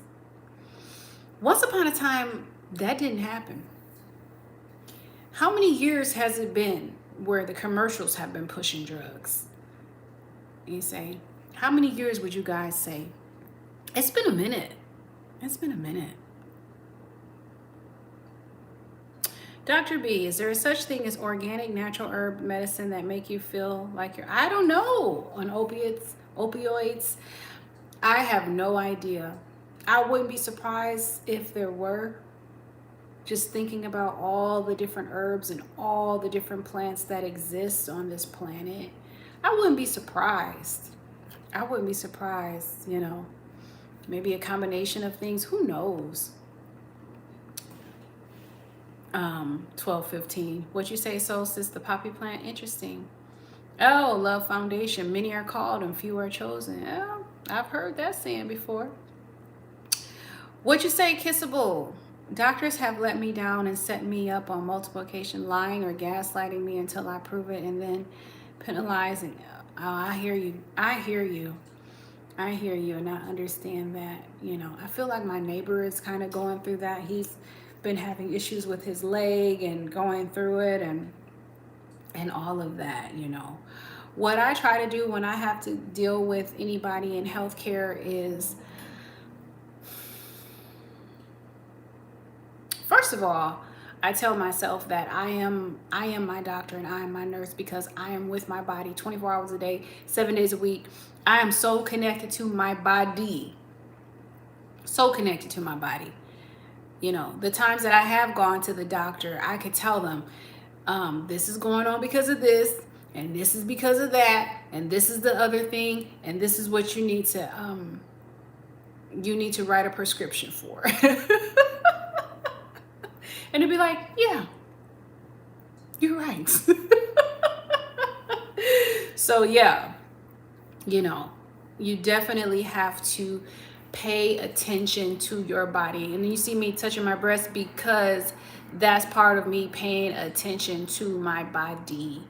I'm so connected to this vessel right here, you know. And you guys, this is gonna sound crazy too. I literally talk to my body. I talk to my body. I massage my body. I be like, I love you. You are safe. You know, that's another reason why I'm very mindful of the energy that I let around me, because I'm a good steward of my body. And I don't want anything around me that's toxic, because I know that energy has a way of, you know, affecting things.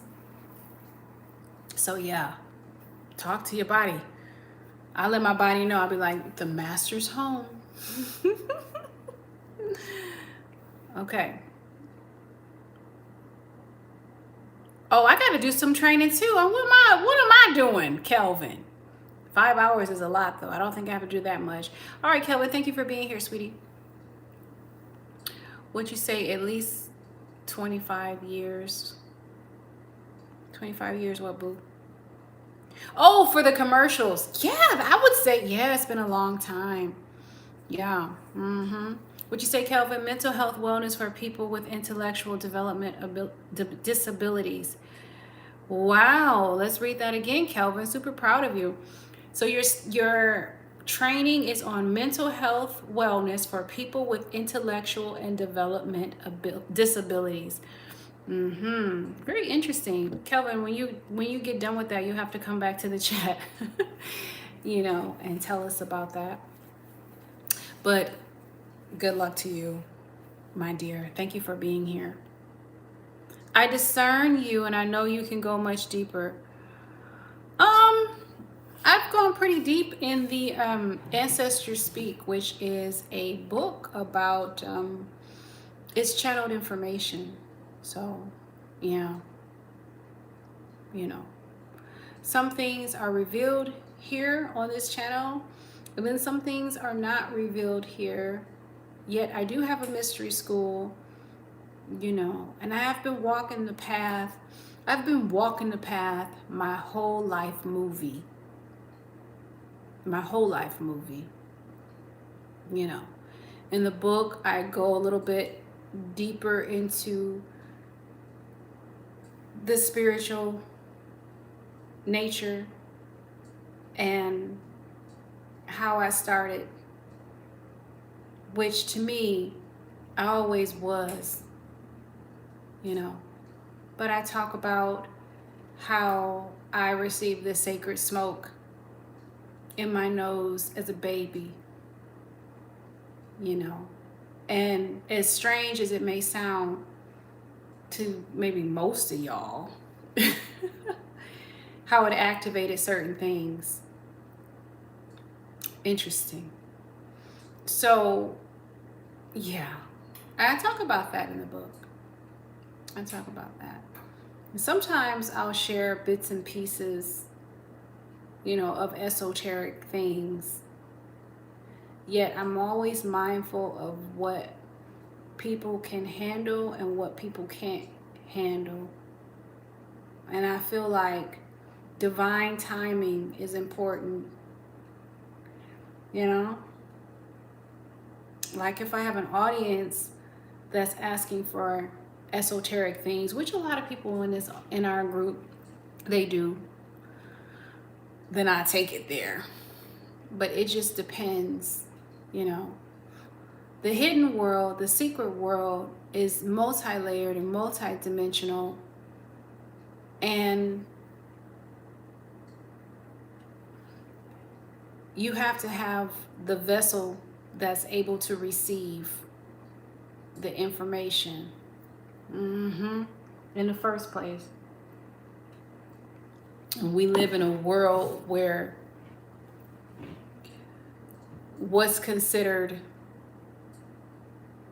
normal is really not, and what's abnormal is you know what I mean. the sacred is misunderstood, as Osho said. Hey Taiwan. As Osho said, the Buddha is misunderstood. Buddha is misunderstood because we're so disconnected from the reality of ourselves, which is no self. There is no self. See, if I get on here and I just start speaking straight esoteric, it's going to land with some, and with others it won't. No, I'm not hiding anything that's been revealed to me. Everything is revealed in divine timing. Yeah. The ancestors deal with me in divine timing. Yeah. Very mindful of the medicine that's given and the dosage that's given. Proper dosage. Yeah. Just like Larry just said, internet esoteric schizophrenia, So this is partly why I'm mindful of what I release here. Because not all ears are able to receive. They can't hear. So if people can't hear, you speak in riddles. And those who can hear, they understand the riddle.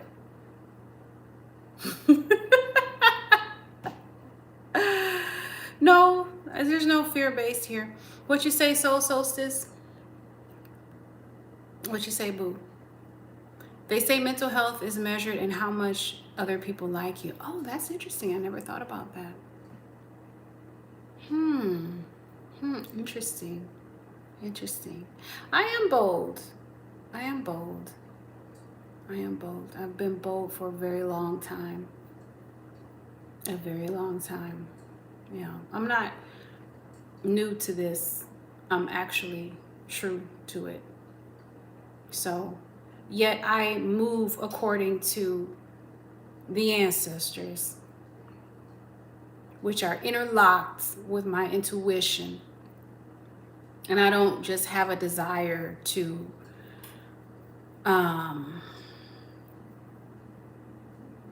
move out of divine alignment because I can. Oh no. Because I've been walking my path for a long time, I'm sensitive to what needs to be done and how it needs to be done and when it needs to be done. Yeah, Soul Solstice, I'm drinking my coffee. Yeah, I agree, Love Foundation. Lots of people are hiding their gifts that are needed in this world. Yet I have been sharing my gifts with the world since the beginning, and still sharing my gifts with the world now. If we were to look at, I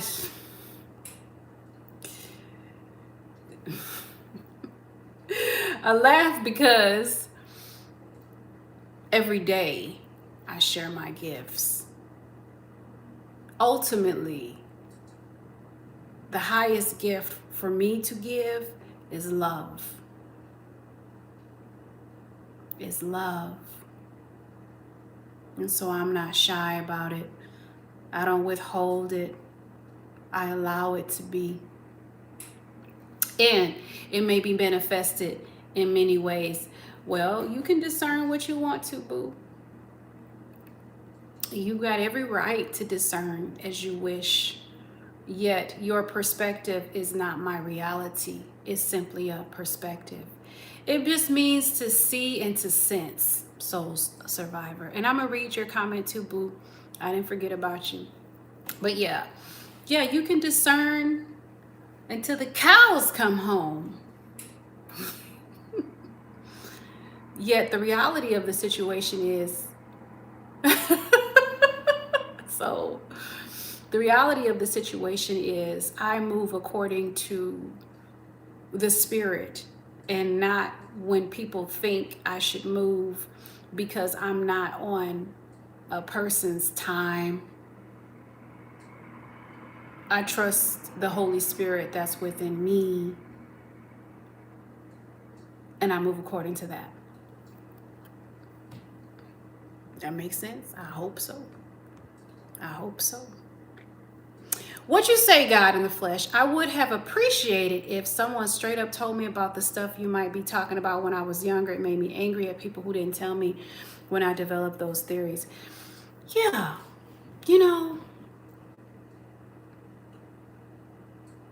I hear you on that. Yet, what I found out with my path is that it's just unfolding. Not everything was meant for me to know. Just like when I was a kid, my mother would say, you have a gift. It runs in the family. Such and such had it. This person had it. I didn't know what she was talking about. Like, I didn't know the specifics of, like, she didn't just come out and say it. Yet I knew I was having, out of body experiences when I would go to sleep, for example. Or I knew I was already studying something that was beyond. And the only reason I knew that I was studying something that was beyond, which I talked about in the latest book, The Ancestors Speak, is because I would bring the books back to the library. I was 11 years old and they were on ESP. Okay. Let me look this up.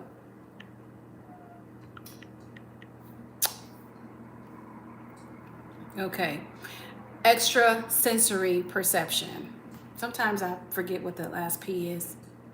Nevertheless, I was looking up books on these things and throwing salt over my shoulder, my left shoulder, as a kid, and watching myself sleep and so on and so forth. And then I talk about this in many books, actually, at least 2 of them. One where it's a book that talks about following your intuition, that was written with 17 other women from around the world.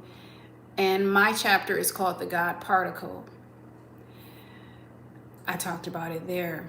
2, I talked about it in the latest book, The Ancestors Speak, how things just kind of peeled back like an onion, so to speak. Let's go back to the chat, see what I missed.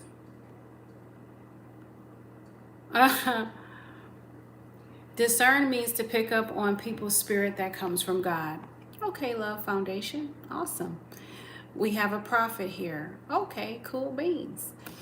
God in the flesh. But yes, skillful expression is important if we want to not propagate potential delusions in people, for people who aren't ready to hear those things, because yeah. Oh yeah, God in the flesh. I hear what you're saying. Absolutely. Absolutely. I feel that the right message given at the wrong time is still a wrong message. You know, the ancestors have dealt with me forever with timing. With timing. Thank you. A time and a place for everything. Yes, exactly. And so I was trained early on by spirit to not be I don't just do things for the sake of just doing things because somebody want me to do things, or even if I just want myself. No, that's not how it works.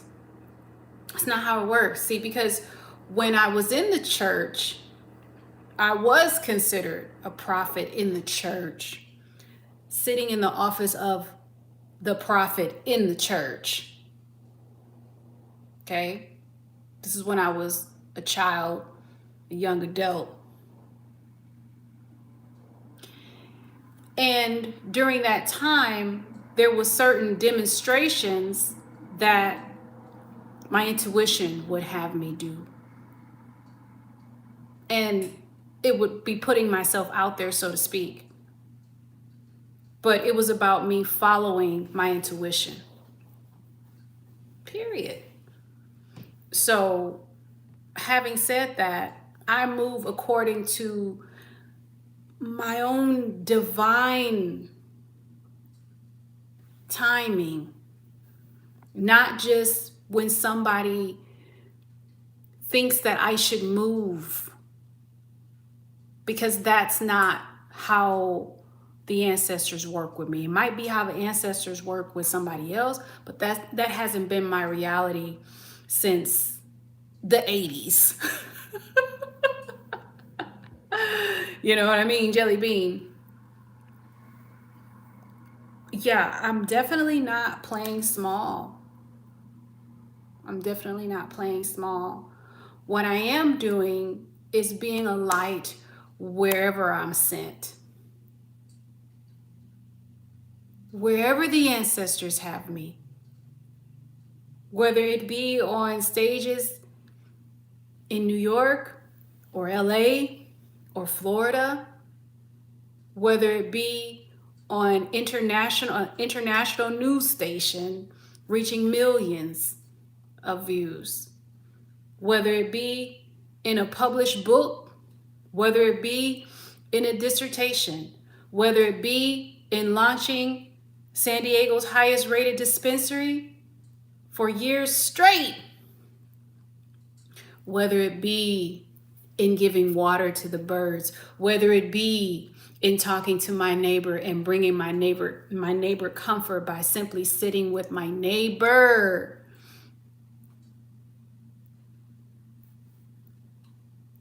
It doesn't matter the vastness of the work, because those were all things that these are all experiences that you just listened to. What matters is the heart and the integrity. Because it's not about being seen. It's about being the light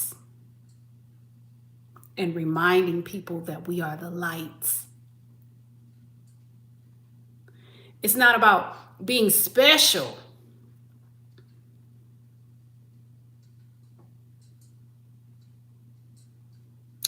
When I say it's about the heart, I'm talking about love. The ancestors told me a long time ago, when I was still a child, many people will come to you, will flock to you. Please understand, it's not about you. It's about the lights. That's the energy that I walk with. It's about reminding people that no one is above you, nobody is below you. I'm not your guru. Yeah, Larry. That we are the same, all in the classroom of life. I don't put myself on a pedestal, and I won't let anybody put me there.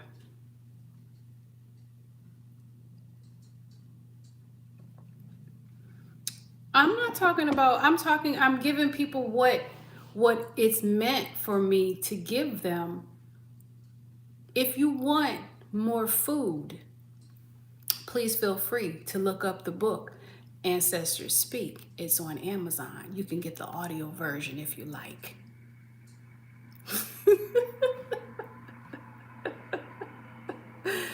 You can get the audio version. Or better yet, you can email me at DrBeeConnects@gmail.com, and you can order my 33 card oracle deck that channels energy if you like. And then you can get that. But what I'm not going to do, see, the ancestors are not here to entertain you. They're not here to entertain you. It's not about that.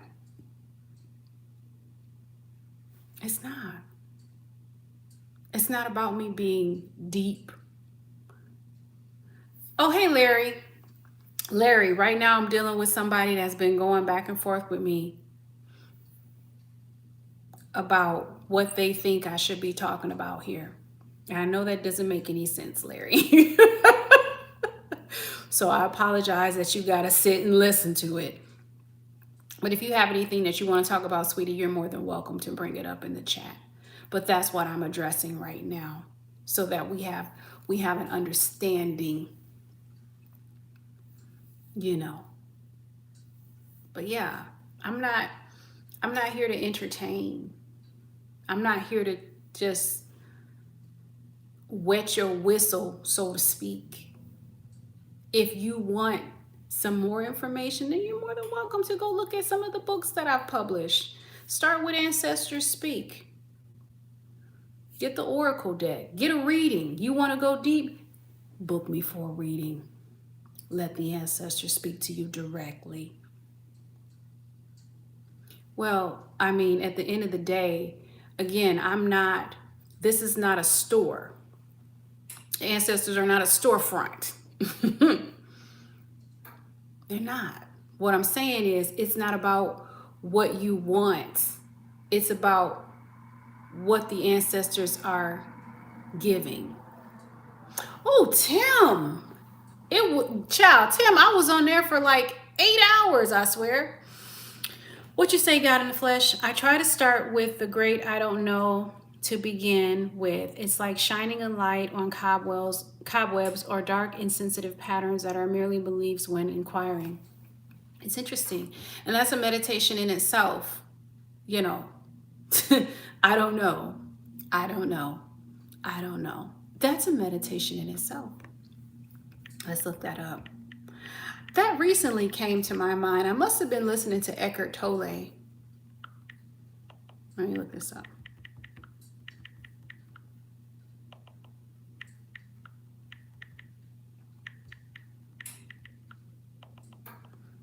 You know, it almost reminds me of the I am nothing meditation.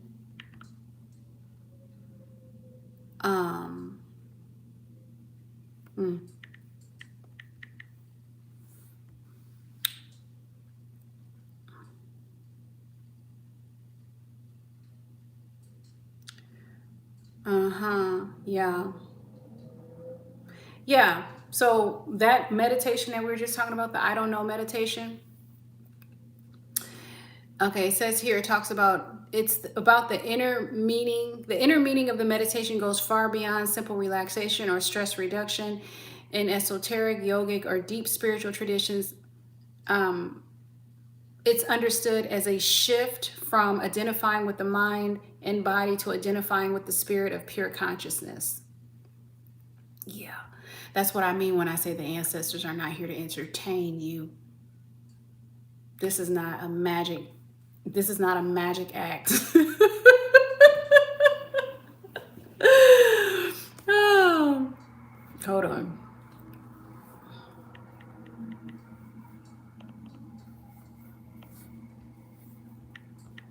Hey, Larry.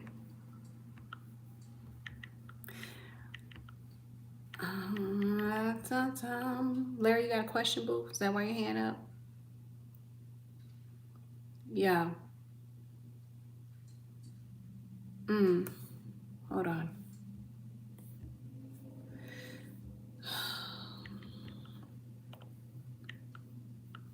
Where did I find this at? Yeah. The I don't know meditation, often called don't know mind, is a Zen practice focusing on cultivating a state of open, fresh awareness, free from fixed ideas, judgments, and the constant need to figure things out. Its esoteric meaning lies in moving beyond the intellectual mind to experience a direct, immediate, and intimate connection with reality. A beginner's mind. It almost reminds me of removing what you thought you knew in the first place.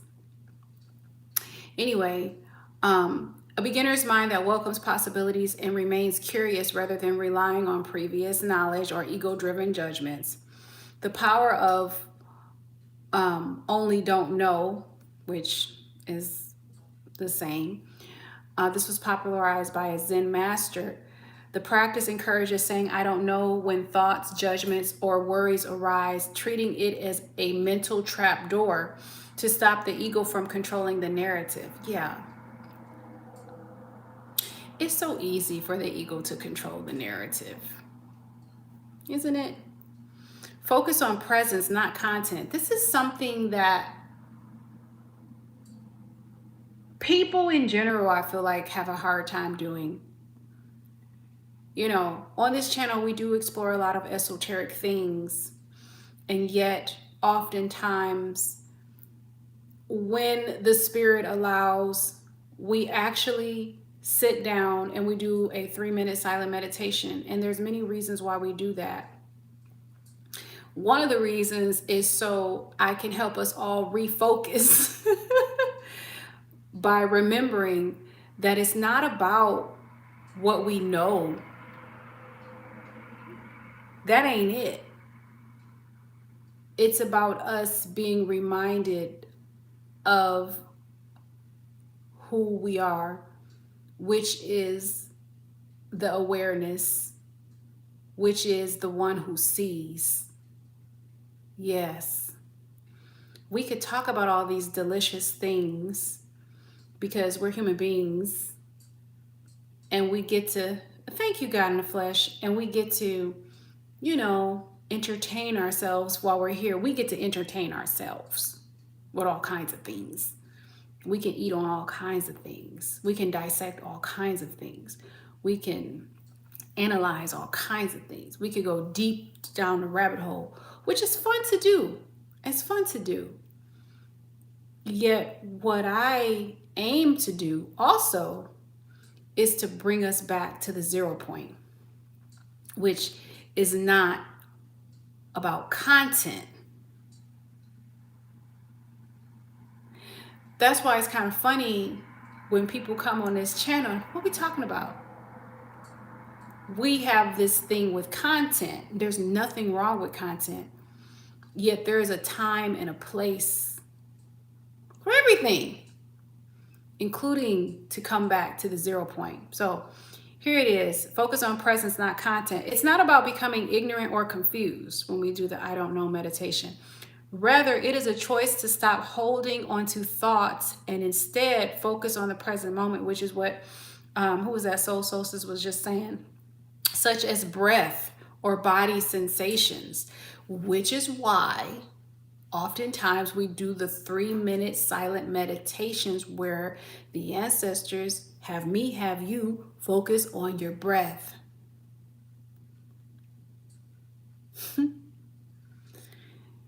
People want me to go deep.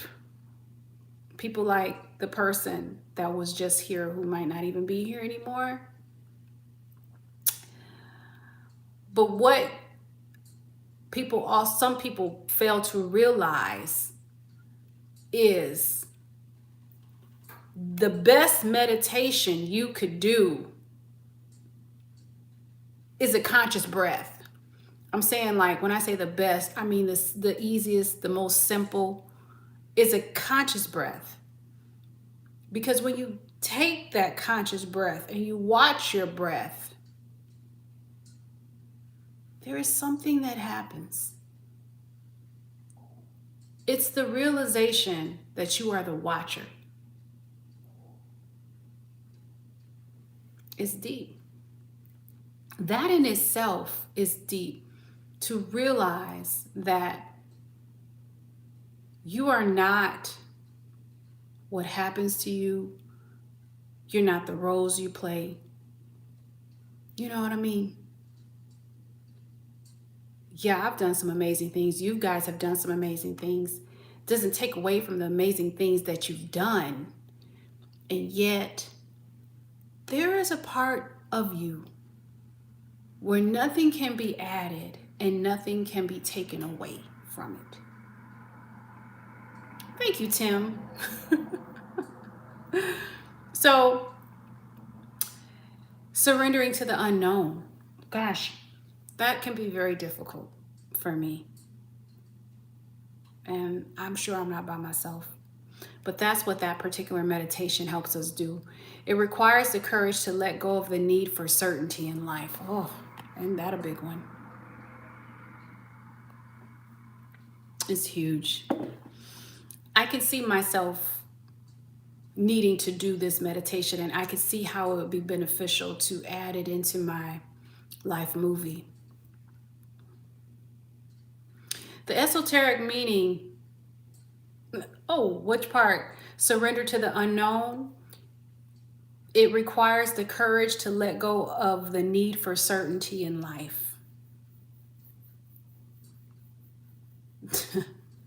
That one right there, you think about it. And the first thing I think about is bills. Bills, what? Bills due. When are bills due? What about this? What about that? You know, it's interesting. So the esoteric meaning of this meditation, again, we're talking about the I don't know meditation, which I'm glad God in the flesh brought up, and I'm glad we're talking about it because, again, I can see how it would be beneficial for me. Not knowing is the most intimate. Okay. Yeah, what they say, death and taxes. According to this person, their name is Zen Coin. I don't know if I'm pronouncing that name right, but it's, if you want to write it down, it's Koan. I don't know if that's Coin. Not knowing is the most intimate state because it allows one to experience life directly, unfiltered by past memories or intellectual filters. It's a tool to cut clinging. The Buddha is not about clinging, which I think is interesting because when I tell people that I let go of relationships that have reached their expiration, I understand how it disturbs a lot of people, or some people, because we're so accustomed to holding on to things even after they expired. But the Buddha releases. The Buddha allows, the Buddha's hand is open to allow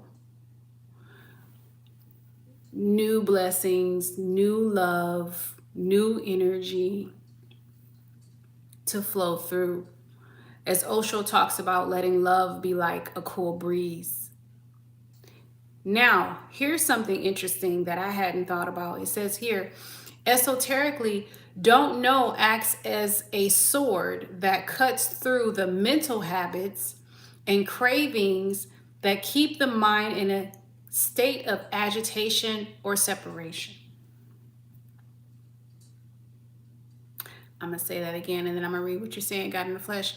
Esoterically, don't know acts as a sword that cuts through the mental habits and cravings that keep the mind in a state of agitation or separation. And we know the separation is truly an illusion. Isn't that funny, Soul Solstice? Baby, people telling themselves all the time, and I just sit back and drink my coffee and say cheers.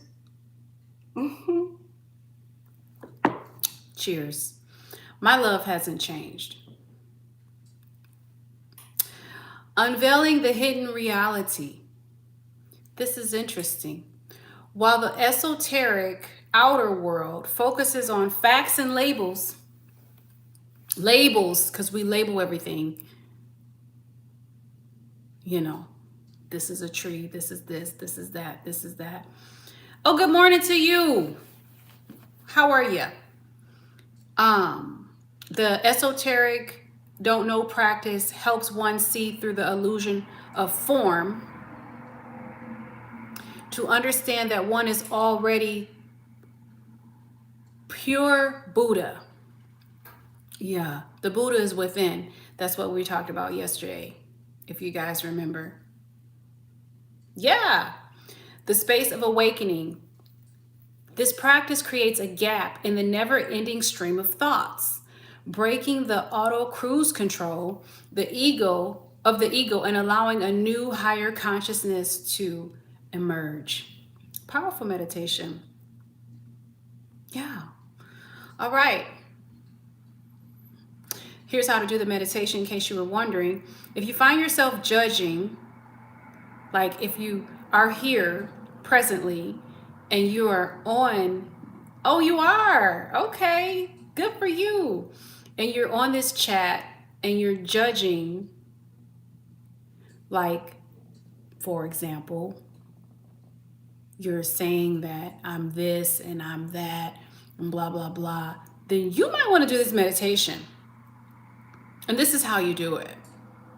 You simply, if you find yourself judging or thinking, simply acknowledge it and say, I don't know. Allowing the mind to rest and return to a quiet state of observation. Okay. When faced in daily life, when faced with an emotionally charged situation or complex problem you feel you must solve, try taking a step back and adopting a I don't know attitude to allow for new possibilities and reduce stress. The goal is not to reach a blank state, but to be fully present and comfortable in the mystery of existence. If you are busy judging, maybe you need to do the I don't know meditation so that you can be fully present and comfortable in the mystery of existence. Now, let me go back and read the chat. I don't want to miss anything. What you say, God in the flesh? I like to think of it like children. They are innocent because they're in the realization of, yeah, isn't that cute? But we as adults think we know so many things because we're conditioned to, what'd you say, oblivion by our life. Yeah, like I said, you know, I used to be very judgmental when I was a traditional Christian I knew that I was right and everybody else was wrong. You know, I was there. Yeah. And now I'm not. I'm so glad that I trust my intuition. And I'm so glad that I have my own Holy Spirit that works. I want to encourage you to trust your intuition as well and let that still small voice be a guide to you. And some things might not even make sense to your logical mind. But yeah, you know, this is why, yeah, belief is a poison to your intelligence. Yes, yes. And I'm glad you brought that up, God in the flesh, because oftentimes when I say when you believe something, you have to disbelieve it too. It's hard to really articulate that. And I think it's also hard to understand that too.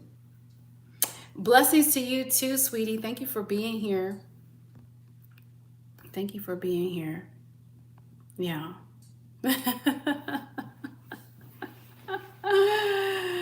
I'm just laughing because the irony of it all. The irony of it all. Oh man. I love when somebody comes on here and tells me what God says. I'd be like, oh, really? That's nice. That's very nice. Anyway, where was I? But yeah, so that's a meditation, you guys, that I don't know about you guys, but I feel like I'm going to incorporate it in my world. I don't think I've ever done the I don't know meditation. I've done the I am no thing meditation because the ancestors led me to that.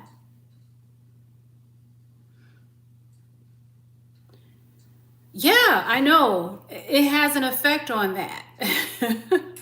The light reveals in multiple ways, you see. And I'm so glad that the light shines bright because it reveals the true intentions of somebody. Which is why, like the ancestors said, I don't let anybody put me on a pedestal, because in the back of my mind, they also said, no matter who you are, like Lauryn Hill said, they hail you and then they try to nail you. This is why a person can come and say, you are the chosen one.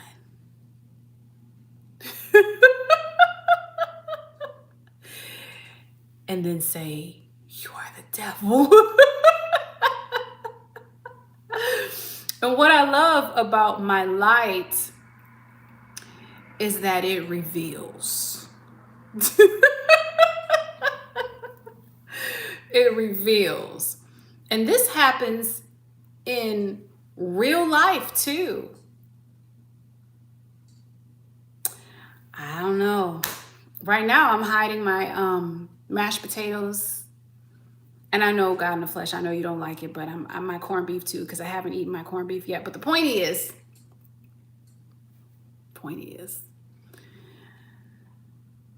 this is how it is. This is how it works. Anytime you put yourself in a position of just turning on this camera, there are going to be people who praise you, and at the same time, with the same lips, condemn you. And I just say, bravo, good show. Good show. It's entertaining to me. Because I'll be like, really? That's interesting. It's almost like a study on human behavior. in general, you know. And then what it really comes down to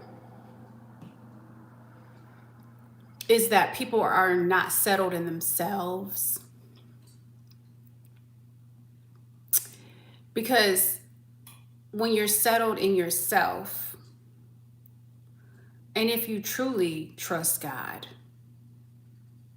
then you trust that God can speak through the trees if need be and doesn't need to use you.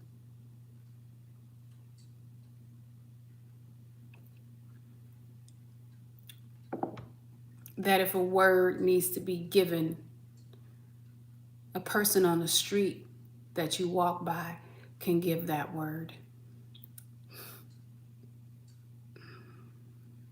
So it doesn't need to be you. You see.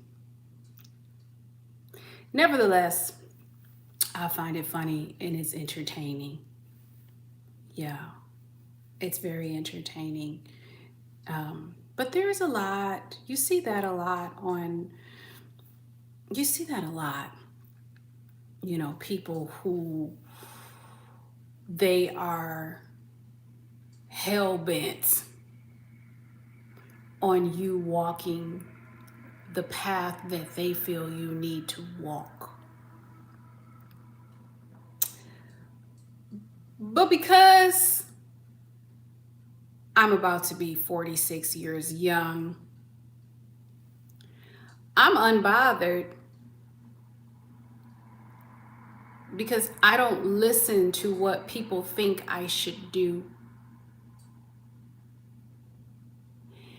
And I know at any point I could remove anything from my atmosphere that doesn't need to be here. But sometimes I allow people to reveal themselves so that I could just sip my coffee and watch. It's kind of entertainment, like I said. Oh, yeah. Lost all of their mind. But that's okay. That's okay. They have, it seems like almost like an obsession, which is interesting because sometimes I feel like the light can trigger that. It's triggering. It's triggering sometimes for some people when they see somebody walking their path, because they have a vision of what they think that person should be doing. Well, oh well. Oh well. No, you don't love me. You don't love me. Mm-mm. You don't love me at all. Now, what you say, God in the flesh, I don't think there's from their fault from what I can see. It's just the number society and conditioning has done. Yeah, you're not cynical about human beings' ability to change. Yeah, first of all, everybody has the ability to change because change is the only constant. So we're always changing. We're always changing. Like my mother says, the way I think now, I won't think years from now. There's a lot of truth to that.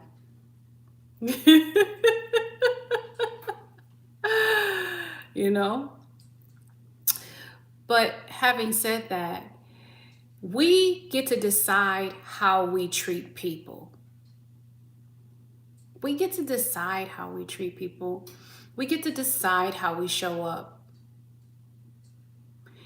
If we're operating from a place of ego, then it's so easy to say, I'm right and you're wrong. And yes, that could come from mental conditioning and all of that and this and that and all of that. you know, brainwashing as I've experienced and all of that. Yeah, of course. Yeah. But also too, at some point in time, you know, we need to be accountable. It doesn't erase accountability. I also think, yeah, sometimes accountability can come from awareness in itself, or sometimes just the revelation that you need to be accountable. You know, maybe enough. For myself, it was my own personal spiritual journey. And, like I said, I've been having dreams and everything since I was a kid. It was the dreams, it was the visions, it was that led me to another understanding, and led me to my own revelations. Like, wow, I never thought about it like that. It was my own meditations that led me there. But I wasn't reckless to the point where I would go on somebody's live and just, because you got to be mentally checked out. Right. Thank you. Thank you, Larry. Exactly. Larry put it in great words. Let's see if I can read it. Metacognitive failure, inability to evaluate one's own knowledge or performance, illusory superiority. Hold on, it erased itself. Let me go back, because it is an illusion. Tendency to see oneself as above average. Thank you, Larry. Well said. Well said. What you say? I think we have to meet people where they are and walk with them side by side. I feel questions are greater catalysts than answers to just merely accept and believe. Yeah, and everybody's calling is unique to them, because I will walk side by side, yet I am not going to continue to let energy in my life movie that is harmful and destructive. You see, I'm not going to walk side by side with that. Thank you, Larry. I'm not going to continue to walk with someone who is destructive, who is mean-spirited. No, absolutely not.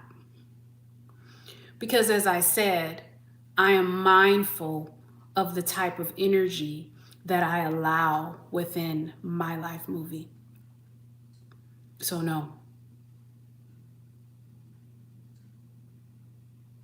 What you say, it gets exhausting because I'm not an absolute perfect processor, to say the least. Yeah. And this is exactly why, because I'm not going to let a person exhaust me. I'm not. And if it has gotten to that place, let's just say that, then that means I need to change something. Because I don't let toxic people, you're not about to be up in my space. You're not about to be up in my space. You can, and even on YouTube, there's a time and a place. Like, I might let you hang around for one chat, but you won't come back to the next one. You just won't. What you say, but it's just questions that are masquerading as answers if you look at it right. Yeah, it depends on your perspective. It's all up to your perspective.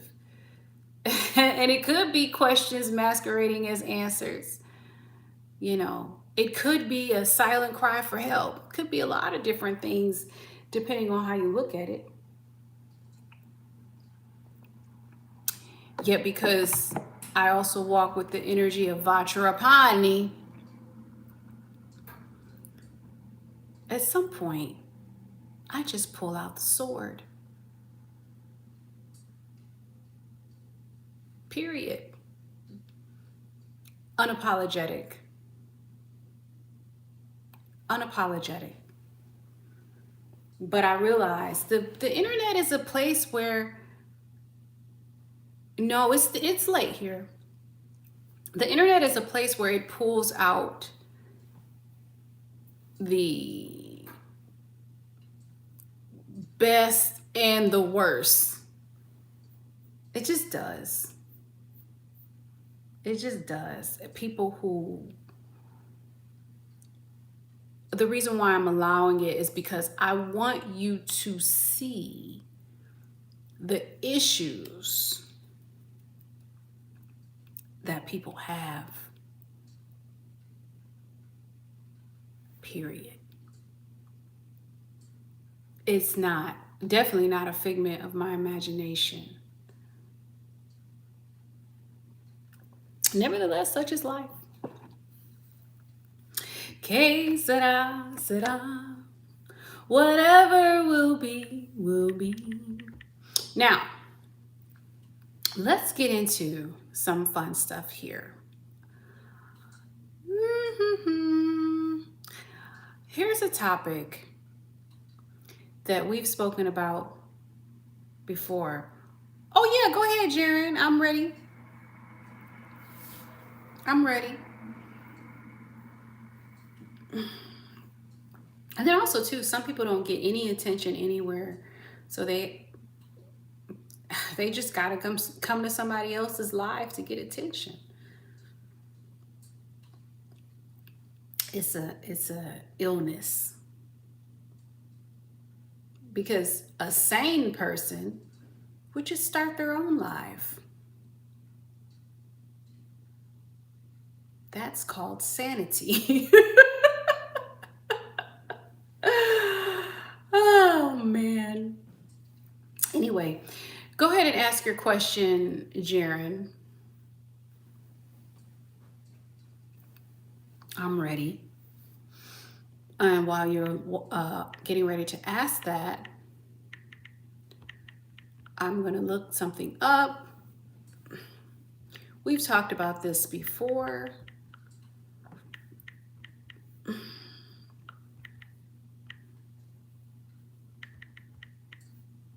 And I think it's important.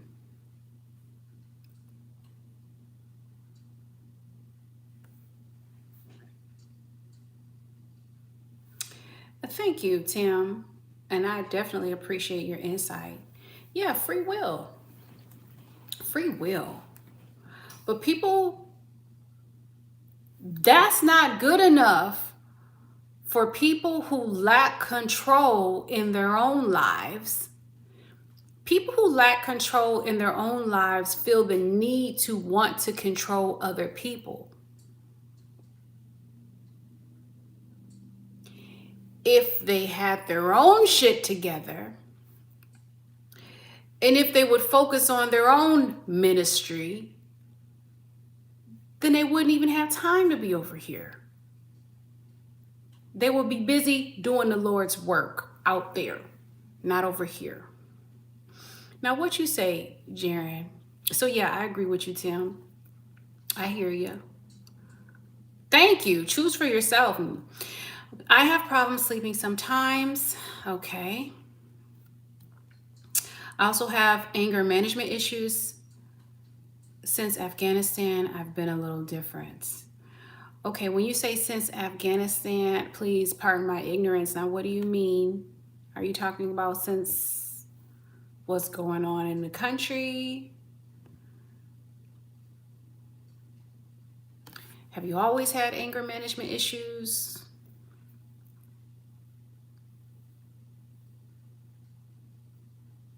Yeah, Larry, they definitely not coming back. Have your fun while you can. Oh, you were there. Okay. Are you a veteran? And, please pardon me if I'm asking questions that are too personal.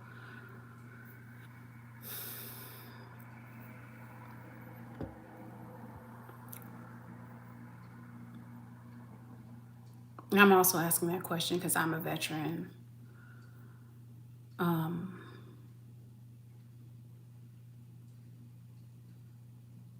Nothing's easy. You were 13. Oh, you were like 13 at the time. 13 at the time, what? Soul solstice. Afghanistan. Oh, okay. When you were there. Okay. Oh, I see. I see. Well, number one, oh, you're 28. Okay, number one, first things first. First of all, I'm sending you love.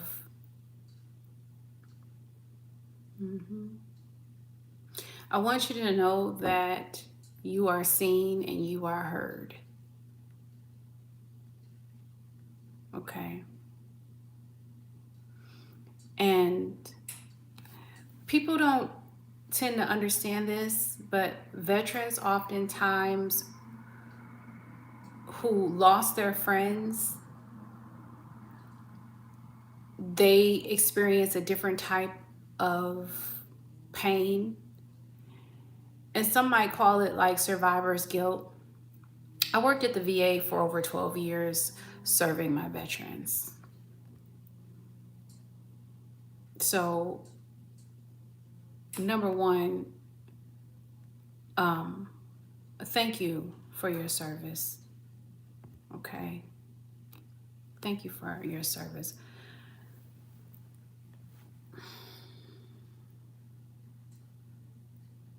One of the things that I would suggest that you might want to do, if you can, is to talk to,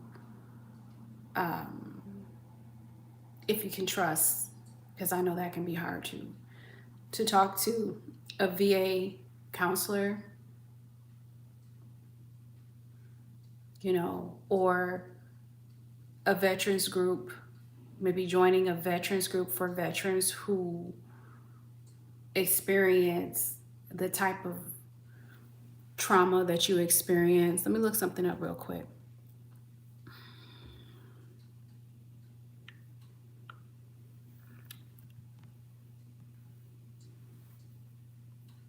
Oh, let me take a picture of my chat too, so that I don't lose. I don't lose who I need to block next time. Because sometimes I don't block people quick enough, but I'll remember. Nevertheless, anyway, let's go here.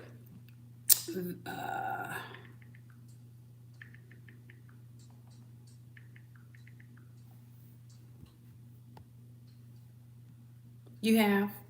Okay. You've joined a group too? What kind of groups did you join, Jaren?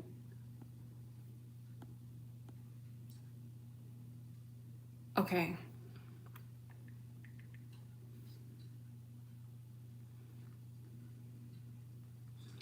Have you heard of Iraq and Afghanistan Veterans of America?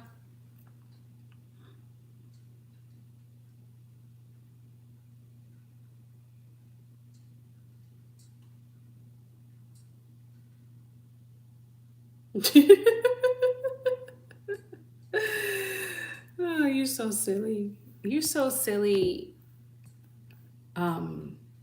child. So, Jaren,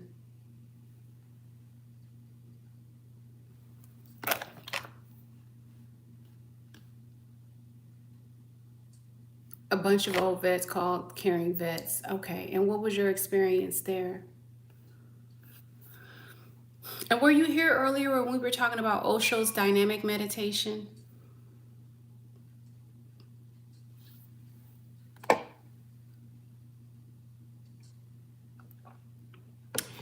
And I'm going to say this while you getting your answer together. Let me tell you something, Love Foundation, because now I'm going to deal with you directly. You want my attention, you're going to have my attention. But this will be the only time you get my attention. You are obsessed with me, and you need healing in your life movie. And I don't know why you decided to come on this channel. Yet at the end of the day, it's better for you to focus on your own growth and your own backyard and your own spirit and your own path. It's better that you work out your own salvation, because at the end of the day, there is nothing over here for you to correct, for you to evangelize, any of that. And the fact that you have gone on and on and on and on and on and on and on means that there is something that is imbalanced within your own life movie. And I encourage you, if you will, to go and look at the mirror and start with yourself before you attempt to pull a splinter out of someone else's eye. You need to perhaps pull the 2x4 out of your own eye. You don't need to be here.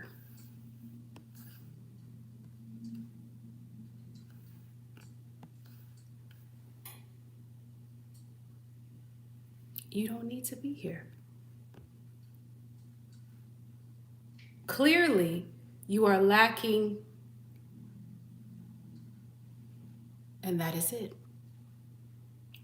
And that is it, and that is all. Now, where were we? Where were we?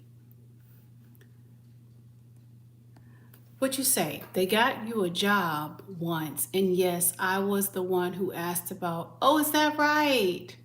Okay, good. Do you meditate? The anger issues that's energy that you need to release in a healthy way. So I had mentioned before Osho's dynamic meditation. Let me pull it up.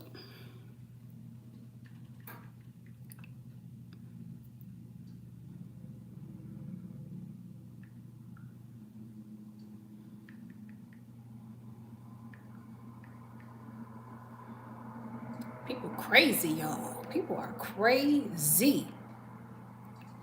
Again, Osho's dynamic meditation is a 1-hour, 5-stage active technique designed to break old mental patterns through intense, chaotic breathing, catharsis, jumping, and silence. Osho, O-S-H-O, dynamic meditation. Maybe you can start. It's going to be an intense one, though. So be prepared. Should you do it? Hey, Quality. I don't know. I don't know those people, boo. I don't know. But okay, that's nice. That's nice. But maybe you need to explore other types of meditation. Oh, I didn't even know that. You see, I'm so disconnected with that. I'm not sure about the people in that industry, boo. I couldn't tell you. Is that what you're thinking about? We over here trying to help a veteran. This is the energy you coming with. Make it make sense. Yeah. That's interesting. Do you do meditations maybe where you go outside in nature? Have you done any like conscious breath meditations? Maybe even listening to Eckhart Tolle, Stillness Speaks. That's one of my favorites. However, I do suggest if you are having, thoughts that talk to someone that is a specialist with some extra letters behind their name for sure, so that you understand that you're not alone. I don't know what you're talking about, FBA. If you're just getting here, take your ass to the back of the class and have a seat. Read the room. Now, where was I? I'm talking to Jaren. Right now, if you're just entering the chat, we're talking to a veteran who's been having anger issues and who wants some support. So yeah, it's like that. So sit down and have a seat. If you got a question, we put it in the chat. But right now, this is what we're focused on. Well, that's good. Yeah, it's nice to be out. I hear you, FBA. Thank you for being here. It's nice to be out in nature, most definitely. But yeah, Osho's dynamic meditation. Did you hear that? Oh my God, Tim. Tim, like the crazy person who was talking about they were God's child. They were batshit crazy. You already know I got him out of here. Cause what? How you gonna go on and on and on and on and on and on and on and on and on and on and on and on and on? Start your own channel. Thank you, FBA.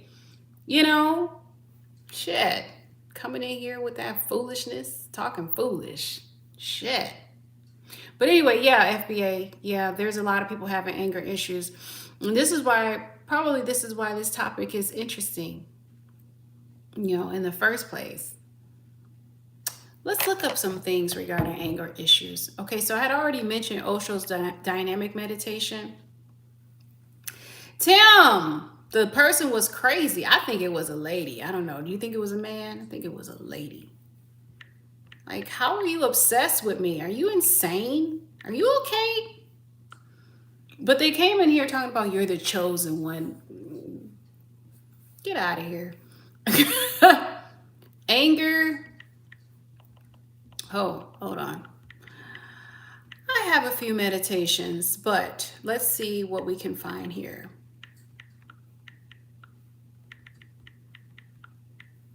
No, it's not about reducing anger. It's about healing it. Ultimately, you need to deal with it. Ultimately, anger is an energy that you don't want to just let sit in you. You want to release it. Oh yeah, baby, I was something else. Baby, I'm something else right now. Please understand. Please understand I've gotten better with time. But yes, when I was in my 20s, I give you a run for your money. But now, I still give you a run for your money, you understand? Young blood. All right, now, where we at? Meditations.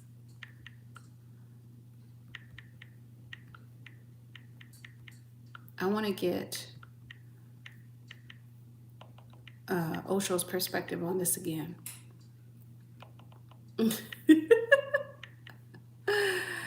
Yeah, baby, I'll be 46. So let's just be clear. Let's just be clear. Osho proposes healing anger not by suppressing it, but through conscious expression, catharsis, which is part of that dynamic meditation, and awareness. I hope you listening, young blood. You on here talking. Listen. Key techniques include no mind meditation. We've been talking about this all night, really. I know. I've met some 20-something-year-olds, and I'm just like, baby, some in the water, I tell you. The mirror meditation to express anger safely, and the empty boat technique for centering. Okay, here's the meditations. Mirror meditation. Stand before a mirror, fully invoke your anger, and express it safely. Please make sure there's nobody in the house hearing you express your anger in the mirror. Okay? Also, Osho suggests that by bringing anger up and out without acting on it in the real world, you release pent-up energy. Okay? Okay, y'all hearing me? Yeah, I'm about to be 36. Yeah, I just been lying to y'all all the time. So that's one meditation. This is for my people who are dealing with anger. And we all deal with that energy. So yeah. The empty boat meditation. Here's another meditation to my people who are dealing with anger. This was inspired by Zen master Lin Chi. This involves visualizing the person making you angry. Oh, this is interesting. I think I might have done this as an empty boat. By recognizing there is no one in the boat. I'm going to read what you say, boo. Give me 1 second. By recognizing there is no one in the boat to fight, you stop projecting your anger outwardly and remain centered. Okay. You're not angry? Okay, well, this is not for you, boo. This is for the people that were here before you came here. There were people here. And they were asking. Does that make sense? Sit your ass in the back of the class now.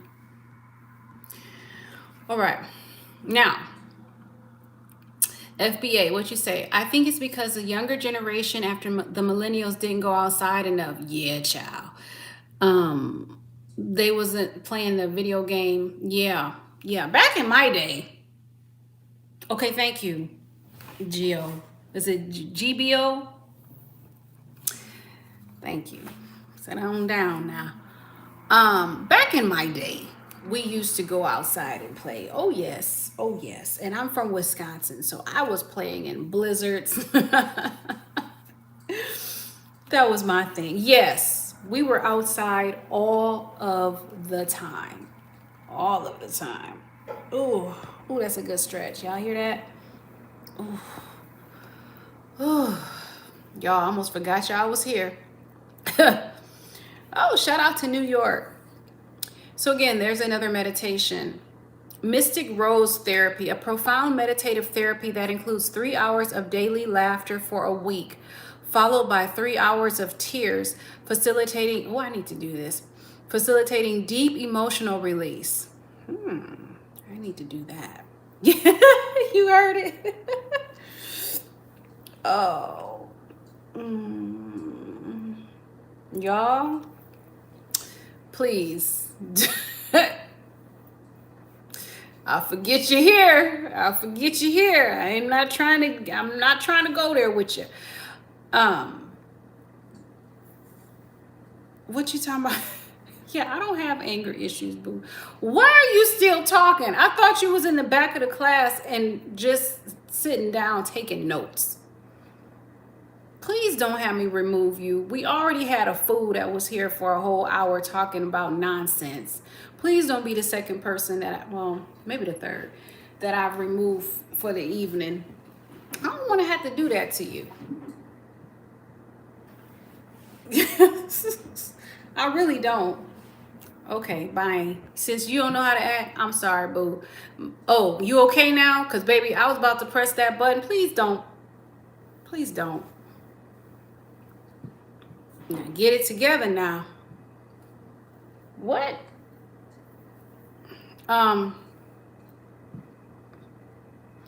You got one more time to say something dumb.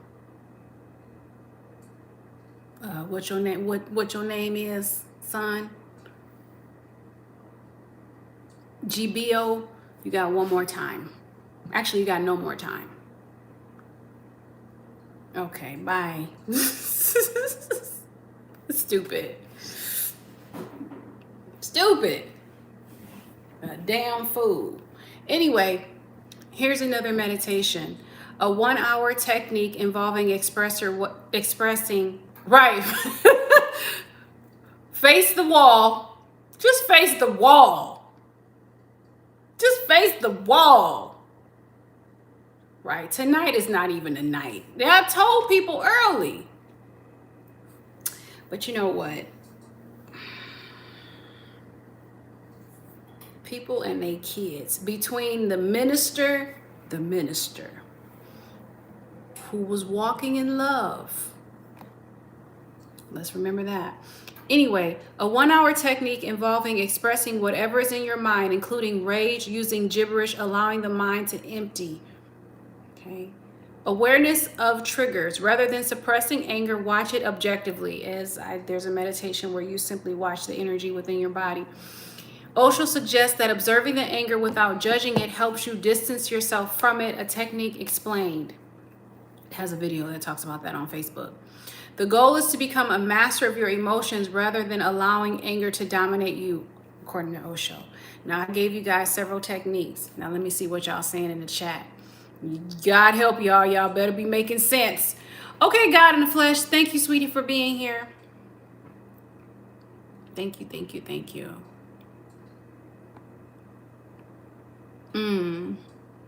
You can't unremember. Yeah, I understand, Jaren. Absolutely. Well, you know, that's why many veterans have PTSD, you know, the post-traumatic stress disorder, you know, and it's not about forgetting. Where are you at? Let me go back to your comment.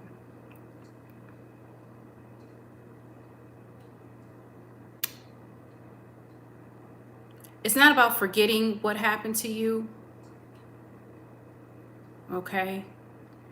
Because that was part of your life movie, you know. Just like my dad's a Vietnam veteran, you know. I don't expect him to forget what happened to him. That was part of his reality, you know. And as a veteran myself, who experienced some things, certain things were part of my reality.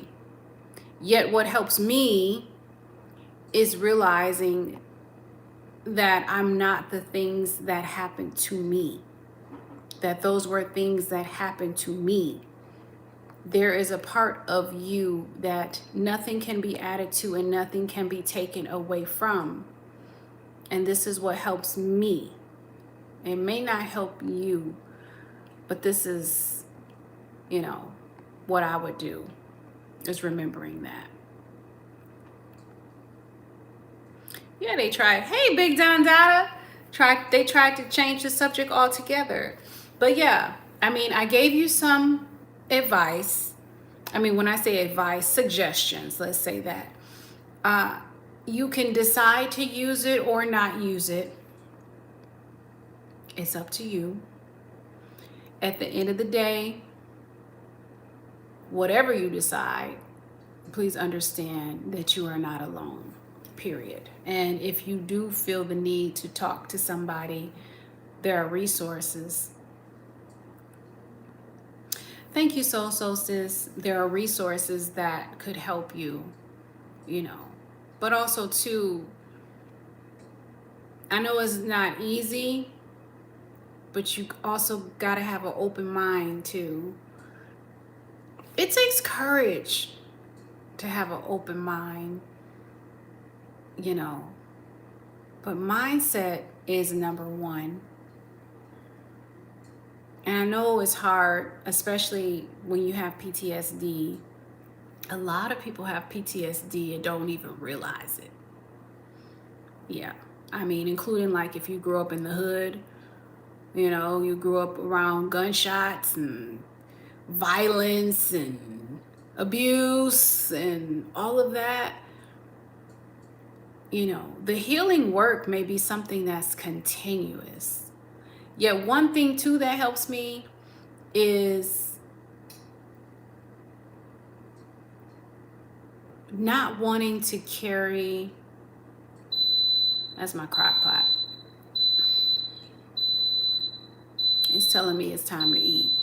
Not wanting to carry certain energy with me for the rest of my life. What I'm saying is, if I experience so much pain, yes, the corned beef. Hey, Toke.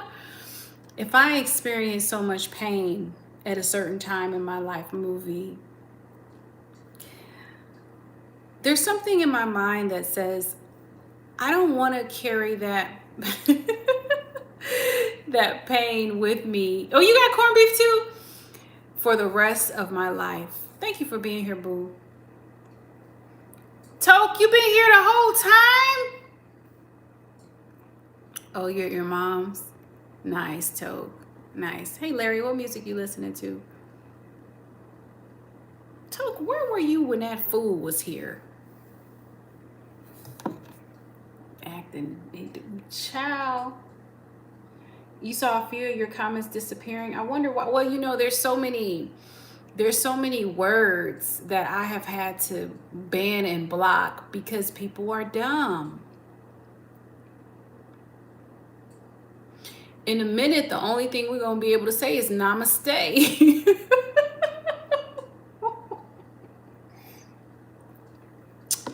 Good times.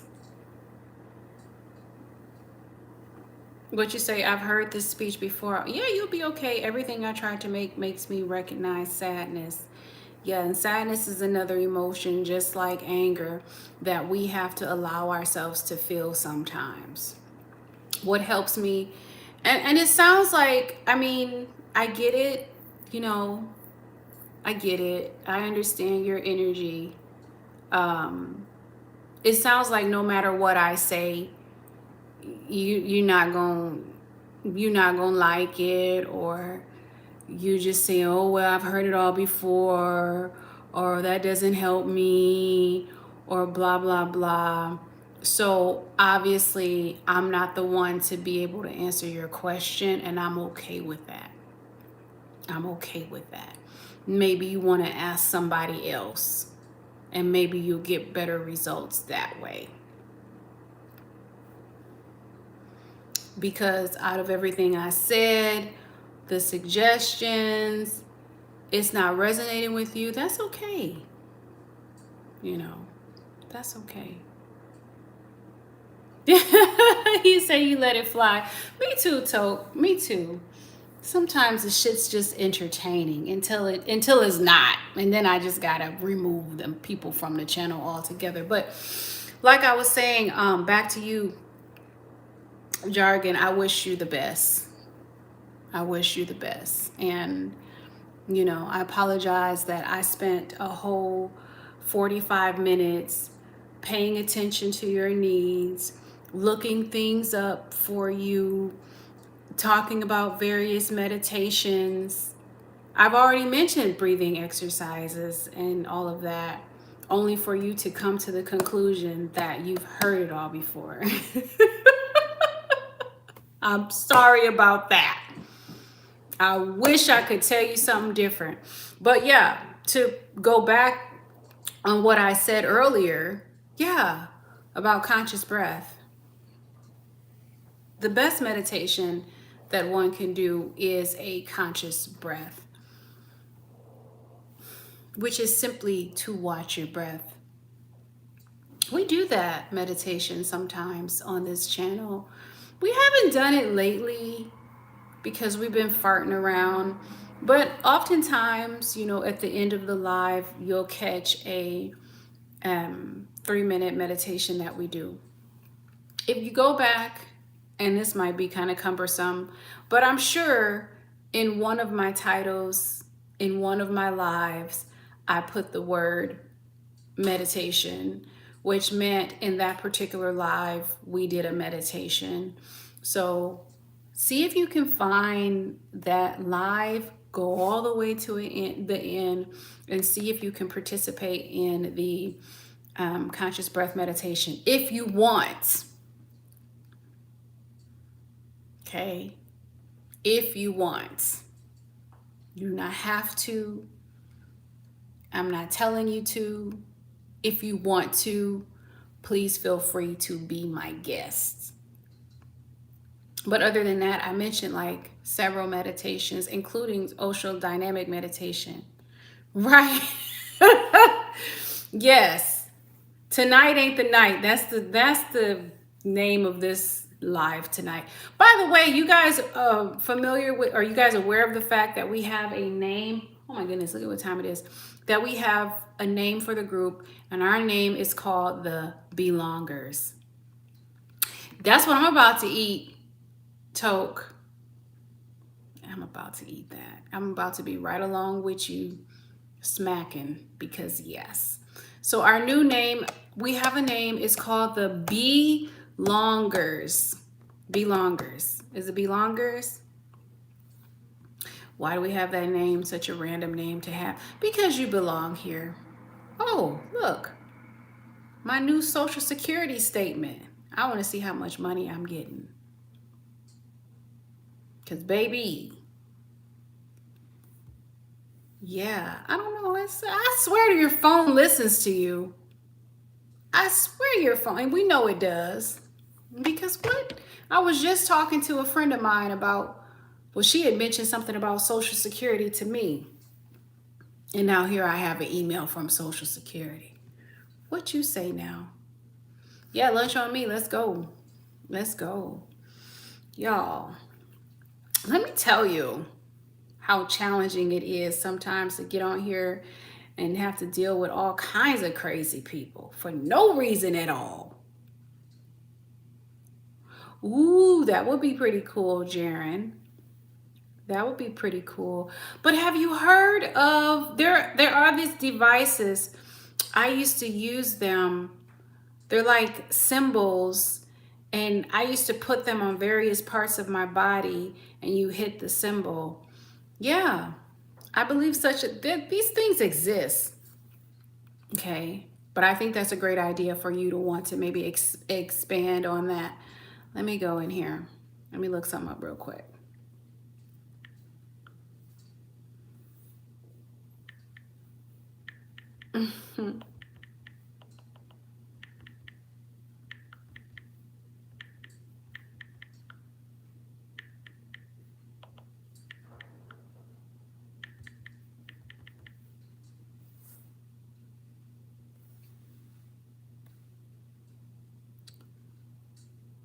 Harmonic devices and frequency used to heal anger include specific, what is it called? Solfeggio. Y'all, these words. Tones. 936 hertz for releasing negative feelings. Have you heard of binaural beats? That's something that just fell in my mind. 741 hertz for clearing toxic energy. Binaural beats. Here we go. And sound healing instruments like quartz crystal singing bowls and gongs. These help balance emotions, reduce resentment, and induce relaxation. So yeah, and tuning forks. That's what I was thinking of. I don't know. What did I say? But tuning forks. Tuning forks apply to the body or around it to align energy centers. Align energy centers related to emotional regulation. So such a thing exists. Chakra alignment, sound baths, listening to soundscapes, or video specializing in releasing anger frequency. Okay. It's something you could also look into. But yeah, such a thing exists, my love. So you might want to look into that too. Yes, you buy coffee. Absolutely. Soul solstice. Because what? A girl needs her coffee. But yeah. Now here's something interesting, a little food for thought. What is the vibrational frequency of anger? Okay, we'll start here. It says, according to spacioustherapy.com, the vibrational frequency of joy is 540 and it is expansive. The vibrational frequency of anger, hey sweetie, KDX, the vibrational frequency of anger is 150 and and falls to contraction. Hey, Kevin. I'm glad that you're learning. Me too. Me too. I'm glad somebody's learning something up in here. It's good grief in the morning time. Oh, yeah, I hope you're feeling great too, KDX. Welcome. Welcome, sweetie. Yeah, anger is tight, ain't it? 150 and falls to contraction. The emotional energy current can feel fluid in spaces and spacious, like in a deep state of meditation. Okay. Now, the chakras. The chakras are energy centers in the body and outside around the body. Now, which chakra holds anger? It says here, the solar plexus. Okay, and I'm going to show you a picture. Is the primary center associated with anger, ego, and personal power, located between the navel and the rib cage. This chakra is yellow in color and often considered the center for processing intense emotions like anger, aggression, and stress when imbalanced. Let's take a look at the solar plexus chakra, shall we? Ooh, that was a tongue twister. Solar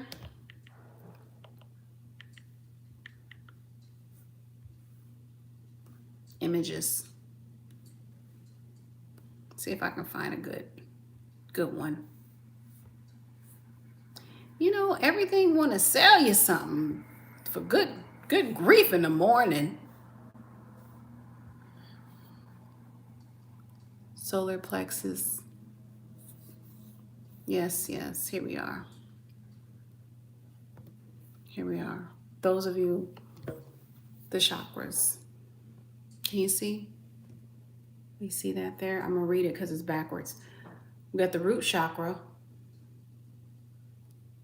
the sacral chakra, the solar plexus, right about here. You can't see me, but because I'm so lazy, I don't even want to move back. You hear me? The heart chakra, the throat chakra, the third eye chakra, and the crown chakra. Okay, what we saying in the chat? Don't want to miss nothing now. Everything exists. The question is where? Everywhere. Everywhere and nowhere at all. There's your answer. Now unravel that mystery. I'm so glad you're here, KDX. Larry. Hi, Larry. In a different timeline, I could have been a cook. Well, what's stopping you from being a cook now? You know? Maybe it's a reason why, you know, maybe you still think about it. And obviously your life movie isn't over. Do you guys know how many different careers and paths I've been on in my life movie? So many, and so many more to go. You can always reinvent yourself. You can always do something too lazy. You can always do something new if you want. We're never stuck at all. Oh, my crock pot is talking to me. Let me go check on it. I don't want it to explode, for God's sake.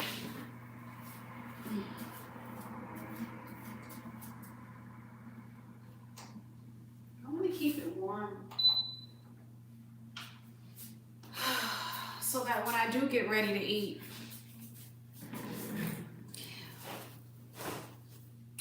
let me get on this chair.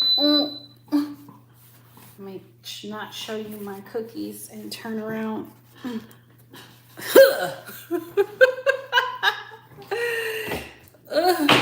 Oh, there's that plug. Let me unplug this now. Okay. Phew.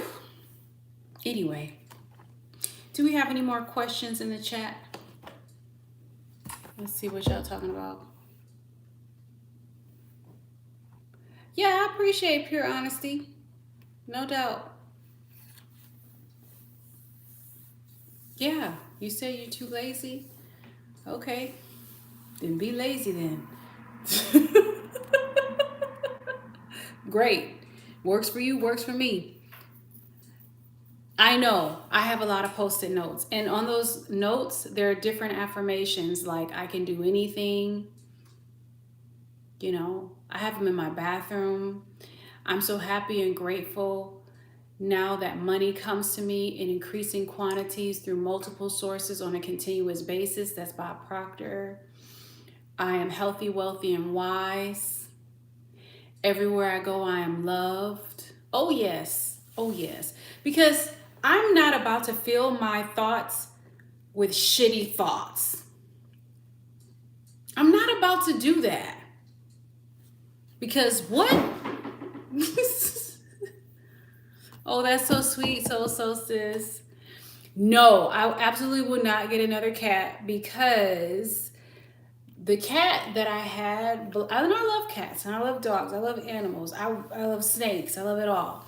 But no, that cat kept me up. I miss her so much. She lives down the street. The lady that adopted her from me, well, I don't want to say anything bad about her. I would just say this. I haven't been able to see the cat since she moved to her new home. I just get pictures of the cat. And that was part of the reason why I allowed the cat to go to the new home, because the lady's like, oh, we just live down the street, so you can come over anytime and see the cat. Bullshit. Bullshit. She has canceled every date. And she literally lives 5 minutes away from me. So you know what? I'm like, okay, heifer. I mean, girl. But yeah, that cat is like, I told you, the moment I would turn off the lights, because you guys, clearly I stay up pretty late. I got some training to do, but clearly I stay up pretty late. And so the cat wouldn't disturb my sleep that much because I'd be up. But then when I finally do want to go to sleep, I turn off the lights. The cat would be like, showtime. Jumping all over, bouncing off my head. Like I said in another chat, playing with my toes, like jumping at my toes. Like, girl. Bouncing off my body onto the floor, running across my, playing with my hair, attacking my hair, attacking anything she could attack. Yeah, I know it's crazy. I know it's crazy, but I'm gonna tell you something that's crazier than that. So I'll have dreams. This is gonna sound really weird to you guys, but I don't know. If you know me, then you already know. I will have dreams every now and then about the cat, and I know where the lady works. So I've gone over there and I've been like, oh, yes, I had this dream about the cat. And I know the cat's fine, but the cat, you know, basically told me this, that, and the other thing. And she'd be like, wow, really? Yeah, that's interesting that you said that because of blah, blah, blah, blah, blah, blah. I'm like, yeah, the cat doesn't like when you do blah, blah, blah, blah, blah, blah. I kid you not. I kid you not. Cats are special. They're special. And dogs are special too. Like nobody loved me. I feel like my dog Blue, my Frenchie, but the cat loved me too when I rescued her from the shelter. Like she kissed me the first day. She kissed me the first day. And I fell in love with that cat. I only had the cat for less than a week, but I fell in love with it. I literally went and spent like $500 on the cats. Because I was like, oh yeah, you need everything wonderful and it needs to be pink because I'm really loving the color pink. And yeah, the lady hasn't let me see the cat, but you know what? That's all right. That's all right. And she's just Bless her heart, she's just flaky. She's a flaky person. I don't think that she means anything bad by it. She's just a person that cannot keep her word no matter what, you know. Um, but she also has a cat. So that my cat has a cat sister. And when I first dropped her off over there, because that's the only time I've been over there, when I was dropping her off. And first the lady and her boyfriend, they met the cat here. And I made sure that the cat was down with them. And I already talked to the cat, and I've been telling the cat what was going to happen. And once I saw that the cat liked them as a couple, because she did. She came out. She was like, "Who are these people? Oh, interesting." Um, she's just an inquisitive cat. Then I brought her to her new home where the other cat was there. And I had the lady, I was like, make sure you watch these YouTube videos, because you can't just bring two cats in and be like, "Hi, how you doing?" Because somebody's going to get their eyes scratched out. And sure enough, her cat was like, "I'm not, who's this?" And my cat was like, "Hi." And you guys know she's a black cat. I miss her. But yeah, she wouldn't let me get no sleep. And I was like, "Girl, this is not going to work. You can do anything else. You can do anything else. You can tear up my shoes. You can rip up my clothes. As long as you poop in the litter box," okay, which you can even have accidents outside a litter box, although she wasn't. "But do not mess with my sleep, because I'm going to need that." Everything else is fixable. Oh, yeah, it was kitty cat hell. Yeah, they're so sweet. Yeah, my dog, he just needed a lot of attention. He was just like, "Hi, I want to be under your boob. I want to be under your armpit. Hi, I'm here. I'm here, pet me." My cat, for the little time that I had her, she was like, sometimes she wouldn't be bothered. Sometimes she was just like, "You still here?" "You live here?" Yes, I do live here. Or when I was eating my food, she was a greedy cat. She always wanted my food, and I'd be like, "Girl, you better eat that cat food." Oh, really, Tim? They were upset with you. They were upset with you because when cats pee on your clothes, isn't that because they're upset? Oh, yeah. Oh, I can't even imagine. I would have had to throw things away. Like, what? This one, she was really good, except she would just not let you get any sleep. So for a minute, I would try to close my bedroom door, and I would have her in the kitchen. And, I have my lights and everything in the kitchen, like my, what do you call these lights? I can't even describe them, but they're basically lights. And she would be chasing lights. She was just, and I have all her scratching posts and everything. But yeah, and I hear her tearing up stuff in the kitchen and jumping on stuff she had no business jumping on, which was fine, because I was like, you can go to the club, but just let me get sleep. But then she was scratching at the door trying to get in and putting her little paw underneath the door and meowing. I'd be like, girl, you are cutting up. And I kid you not, it was probably like the whole week that I had her, I didn't get any sleep. I was barely, I was like, it was like having a child, which a puppy is like that too. But when I had my baby Blue, I was in a partnership. Yeah, I think they're upset. What happened, Tim? I think they were upset with you. That's why they were, because that's like, I'm gonna show you. Let me pee on something real quick. Oh yeah, that's what I heard, Tim. Or I'm sure there's other reasons too. But yeah, when I had the puppy, I was in a relationship, and that made things easier because We were living together, and we were taking care of our fur baby together. I had the night shift. So I was taking the puppy out, making sure the puppy, gets trained to go outside. He had the day shift because I wasn't a morning person. I still am not a morning person really. He would take the puppy out in the morning time and all of that. And so that was balanced. But chow, with the cat, I was by myself and I was like, somebody help me. But I heard that it's better for a cat to be with another cat. And so eventually they started loving each other and all that good stuff. So she's such a pretty cat too. Like she's such a beautiful black cat. And the other cat is beautiful too. And now they get along. They're like sisters and they're both around the same age. So, but in the beginning, my cat was like, hi. And the other cat was like, I'm gonna kill you.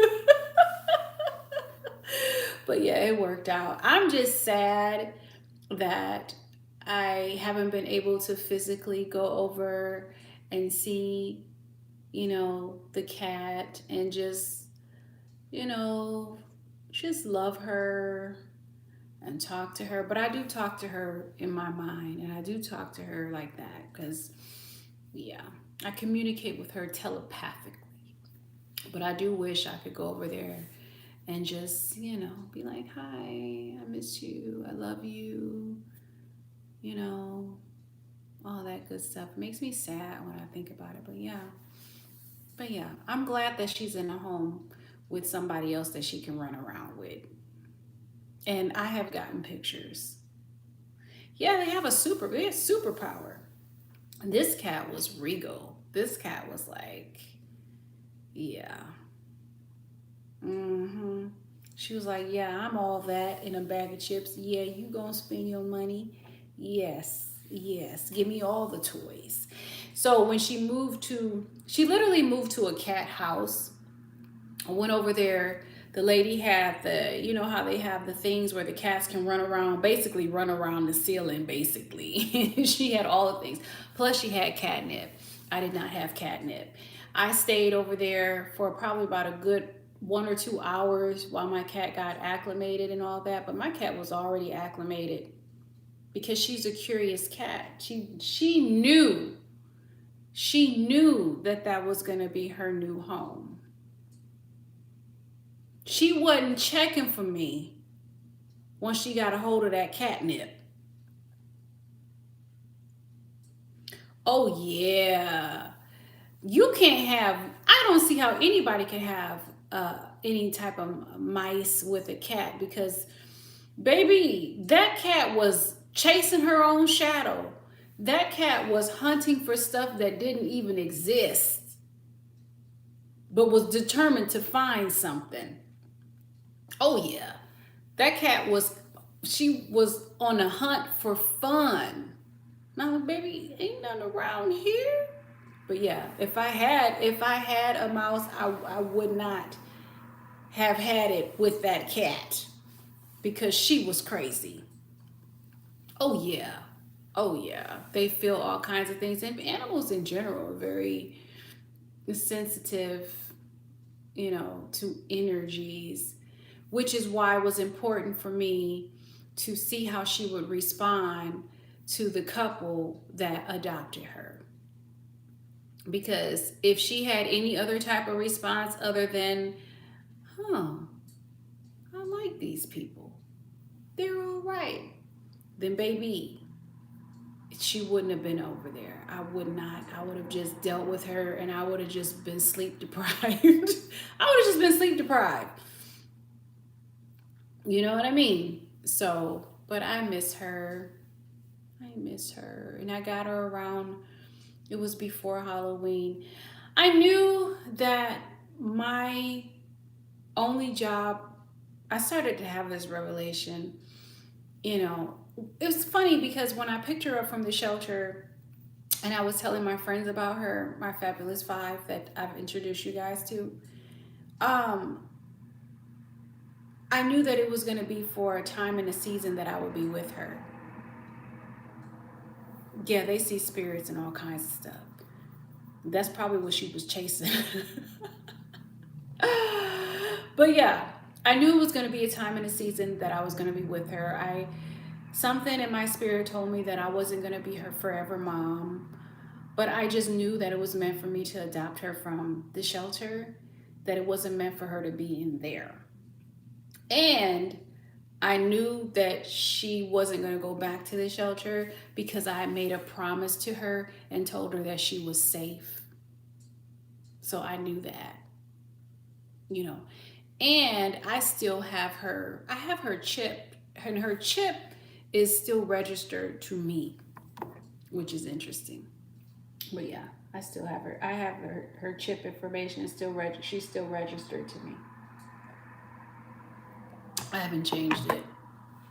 I haven't changed it. Not that I would go back and get my cat unless I had a dream. Don't let me have a dream that the cat is in distress now, cause you, girl,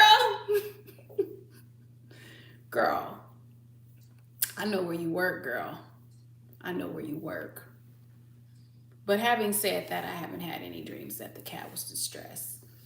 I've had a couple of dreams and they were interesting and very telling and interesting. I'll say that. But yeah, I miss her. I miss her.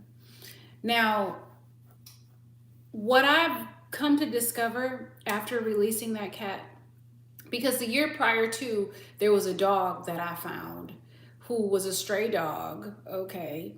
A black dog, just like it was a black cat. A year prior, and it was almost exact, because I met the dog back, and it was like, gosh, it was probably like November, and I got the black cat prior to October. So, like around the same period, the dog found me. Yeah, she was like, the cat was like, girl, what is this? Catnip. Oh, who are you? What's your name? What is your name? She ignored me. She didn't even know who I was after that. But the dog found me, a beautiful dog with beautiful brown eyes, a girl. And somebody must have just dropped her off in the country, because that's what some people do. They just, I don't know why, human beings just, sometimes you just want to just slap people, but people just drop dogs off in the country and just leave them to die, just leave them to just fend for themselves.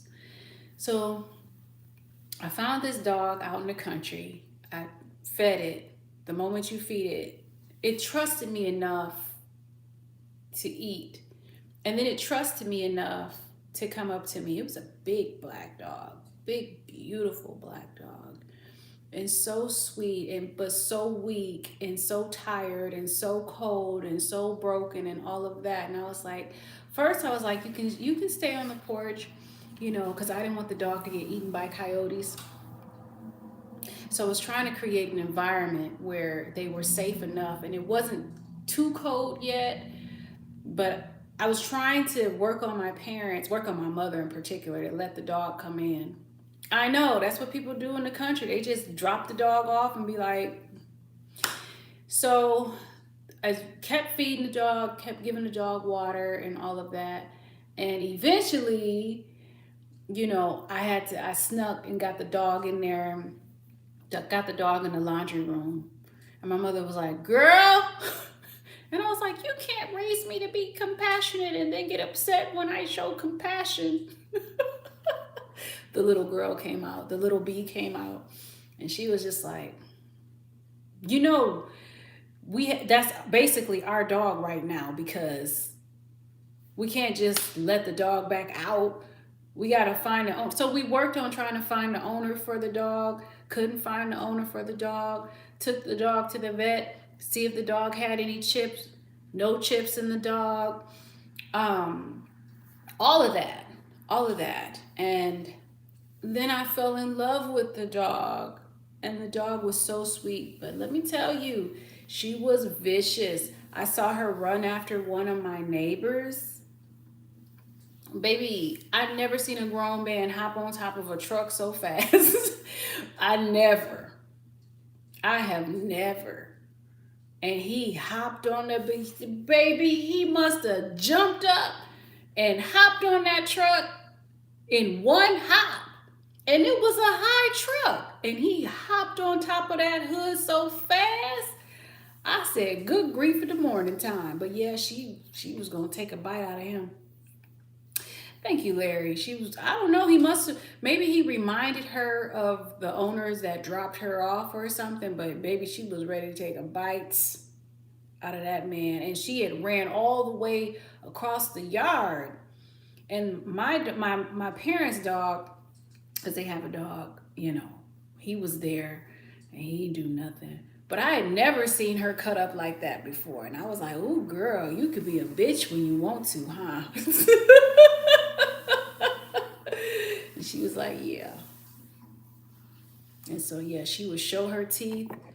But to me, she was so sweet. And to my mom, she was sweet. And to my dad, she was like, she was cautious because she had to get a reading on him. But he started spoiling her and giving her all kinds of treats, just like he gives the other dog treats. And then my parents' dog was trying to like, hey girl. Yeah, he did the Mario jump.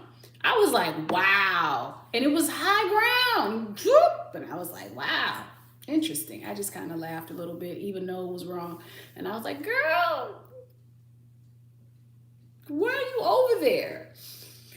But yeah, my parents' dog was trying to get to know the dog. Like, girl, yeah, I'm a male dog and you're a female dog. And she would tolerate him sometimes, but then she'd growl at him and I'd be like, see there? You better leave her alone. You better leave her alone. You better understand that no means no. She ain't trying to play with you like that. But yeah. And I was going to adopt the dog. And I swear I was going to bring it to where I am right now, in this place where I am right now. But for some reason, I couldn't completely visualize how that would work. But I was trying to conceptualize it. And I was just about to get her rabies shot. I set up an appointment for her to get a rabies shot, because that was one of the requirements. You guys know you got to get the dog rabies shot when people got to get their information and all that. And I set up the appointment, and lo and behold, my mother found somebody that was willing to adopt the dog. And you want to talk about I was so sad. I was so sad. I was so sad. I was happy that she had found another home, but I was side-eyeing the people that came, and she didn't want to go. She was like underneath. She was afraid, like she was afraid. She was cautious. She was like underneath me. She had already claimed me as her new mother. And I told her too, just like I told the cat, somebody else is coming to come see you. Let me know how you feel about it. Blah, blah, blah. Yada, yada. And she wasn't trying to hear what I was saying. Then the person came. Yeah, I might need it. Maybe here it's so hot to have an animal, especially a dog, because then you gotta walk them, and then it's like, because it's so hot, they don't get a whole lot of outside time here because it's just too hot.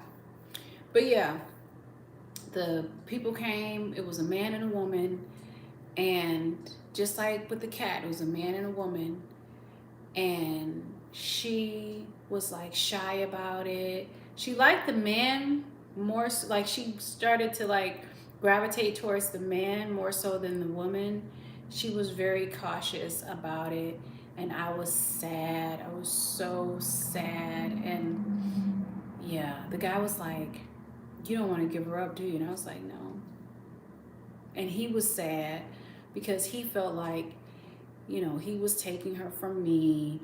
And my mother was like, girl, if you don't let go of that dog, what we gonna do with another whole dog here? We got a dog already. But I thought I was going to take the dog with me to where I was going. But yeah, I let go. I let go. And it was hard. I cried that night. What was in the day? I cried in the day and I cried at night. I cried. I cried because I was so sad. And, you know, he was explaining that he had like this, he had things set up out. So he already had a dog. He had like a place for his dog to live that was like outside, but it had heat and it had air conditioning and whatever, some type of situation he had going on. And I was like, I don't know. And he wanted her to be in that situation. I was like, I don't like that. I don't like that. I don't care if you do have heat and AC. She needs to be in a house. What kind of setup you talking about, son? But anyway, so I was already judging him. And he also said that I could come by and see the dog. You know, we could come by and see the dog anytime we wanted or whatever. But I never did. And I felt so sad. So sad. Oh my God. But I had to let go, because remember I tell you how the Buddha allows, the Buddha opens their hand and says, I allow, not trying to hold on to things, you know, with all your might. You simply let go, you release, you allow. And so I felt like the cat was almost like having that message being brought up to me all over again, because both of them were jet black and beautiful. Oh my gosh, they're beautiful. The dog was beautiful. The cat was beautiful. It was just, and I had to let go of both of them. So yeah.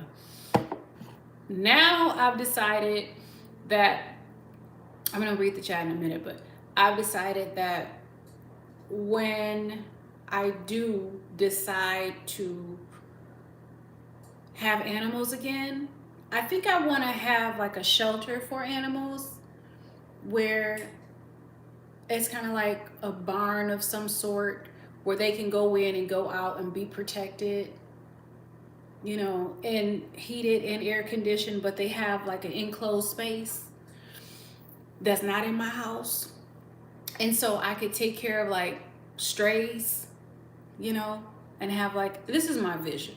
It might be a crazy vision, but have like a place for maybe the dogs that's separate from the cats, and then the cats have their own place, and then the dogs have freedom to run around in their fenced in area, and then the cats have their own place that's like, you know, I just want to take care of animals in a way that doesn't mean that I have to like own them, but just gives them a safe place to be if they want to be, and not get eaten by coyotes and whatnot. That's what I'm thinking the vision is for myself, you know? What you say? Oh, the girl pups? Yeah. I haven't officially had a dog in my life since my baby Blue passed away, and I helped him cross the Rainbow Bridge. Me and his father, we were there. I literally was holding his little paws and everything and singing to him as he crossed the Rainbow Bridge, and his father just cried, and it was so hard for me. And I was like, never again. I was like, never again. Never again. And I think the part that probably hurt me the most was feeling his paws as he drifted. But I was glad that I was there and that he wasn't by himself, and that he heard my voice all the way till he decided to cross the Rainbow Bridge. And I was right there. And me and his father were there. We were there. Even though we weren't even in a relationship, we had already broken up at the time, but we were still a united front.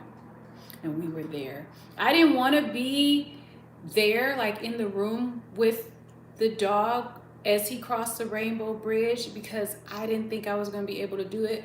But because my ex at the time, he said he wanted to be there. I didn't want him to be by himself. So I decided to be there with him, by his side, with the dog, and crossing the Rainbow Bridge. The dog crossed the Rainbow Bridge.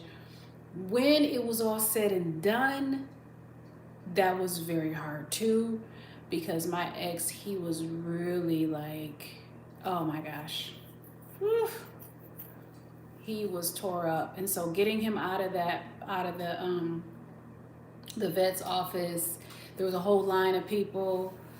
Yeah, thank you, Jaren. There was a whole line of people there, and then he was all like crying and everything. And then I was just trying to lead him out the door and just trying to be there and just get him out of there, get him, in some fresh air. He's 420 friendly, get him, the joint, just here you go. And we're just walking and we had to get away. Just walk. We just walked. And it was hard. That was hard. And then I didn't want my dog's ashes, because it was just devastating to me to even think of my dog's ashes. So, but my ex wanted the ashes, and he was supposed to take them, but he didn't take them. And so I ended up with them. And I remember when they brought me my dog's ashes, I couldn't even open the bag. I just set it on my altar, and I just went on. And I didn't open the bag with the box with the ashes until I don't even know how many years later, but it was later. And finally, the dog, his ashes are in my flower pot in my parents' house, somewhere in their garden. But yeah, that was hard. That was very hard. And so I haven't had a dog since that, because good morning. Shout out to Texas. Nobody loved me like Baby Blue. Nobody. Oh, you have, Jaren? Nobody loved me like Baby Blue loved me just because he could, So I felt like when he died, I felt like, and this will sound strange, but not to people who are like animal lovers, I felt like my son died, even though he was a dog, but it felt like, I felt like my son died. That's how I felt. It was hard. It was devastating. It was like, but I was also glad that he wasn't suffering anymore, because it had gotten to the point where he couldn't use the bathroom. I had to put doggy diaper. He was so cute with his doggy diaper. I had to put a doggy diaper on him. He was uncomfortable. I just was and I was so sad. It was sad to see him like that, and for 3 days in a row, I would take him to the vet, and they'd be like, it's time. And I'd be like, it's time to do what? And I'd be like, absolutely not. I don't know what you talking about. And I would take him back home. Then I'd take him to the vet again. They'd be like, it's time. And I'm like, no, it's not time. And then I remember when I was at home with him, and it's it was in the wee hours of the morning, and I heard him struggling, and I'd have to I had to keep him in his big crate, because I didn't want him moving around, because he had issues with his spine. So I had to make it as comfortable as possible and keep movement, not too much, but enough where he could be comfortable. I heard him struggling in his crate, and I got up, and then I turned the crate around, and I just was up, and I was smoking a joint, and I opened the door. because Blue used to act like he was dog security. Because I'd be up late, he want to be up late with his mama. So I'm like, okay, we're gonna play dog security. Let's just watch outside. Let's just watch the night. Let's just chill together like we always do. And I let him do that. And yeah, the next day, um, he was struggling, and I was like, you let me know if you're ready to go, if you're ready to cross the Rainbow Bridge. You know, whatever you decide is what it is. And I kid you not, shortly thereafter, he threw up, and it was like white, and I was like, mm-mm. It was unusual. And then I called his father and I said, I think it's time. And then his father came over. Or did he meet me at the vet's place? Either way, we connected, and that was it. That was it. And before Blue passed away, one of the things I said to him, I said, teach me how to be more compassionate. That was what I asked him for. Teach me compassion. Because I felt guilty because he had spine issues, and I would try to be as gentle as I could with him, but he had those issues come up periodically within his life movie, and that apparently is something very common with Frenchies and has something to do with the way that they're bred and whatnot. But I felt guilty, like, oh, maybe I picked him up too rough, or maybe I wasn't patient enough, and it was hard for me, because when he had that final episode, maybe I did this, maybe I did that, but come to find out, my ex at the time, because we were sharing custody of the dog at this point because we were broken up. The dog would spend a month at my ex's place, then he would spend a month with me, and this was my month, and I had just gotten him. We had just broken up.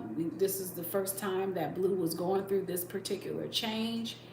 And my ex was like, yeah, well, I noticed he had started, kind of walking funny or acting funny when he was with me. And my ex, he knew the signs because we had dealt with this many times before with Blue.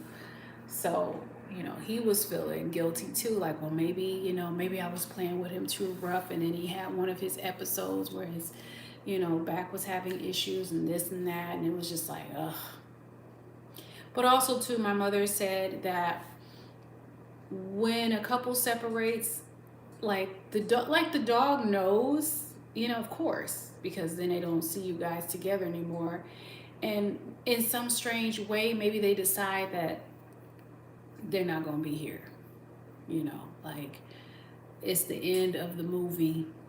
I wanted both of you guys, to be together, but now it's not.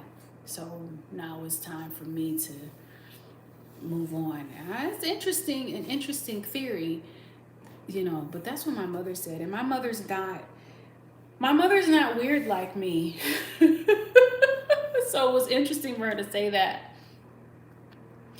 Yeah, I mean, yeah, he but the thing about Blue, and because I had him when he was 8 weeks, is that he fell in love with me right away.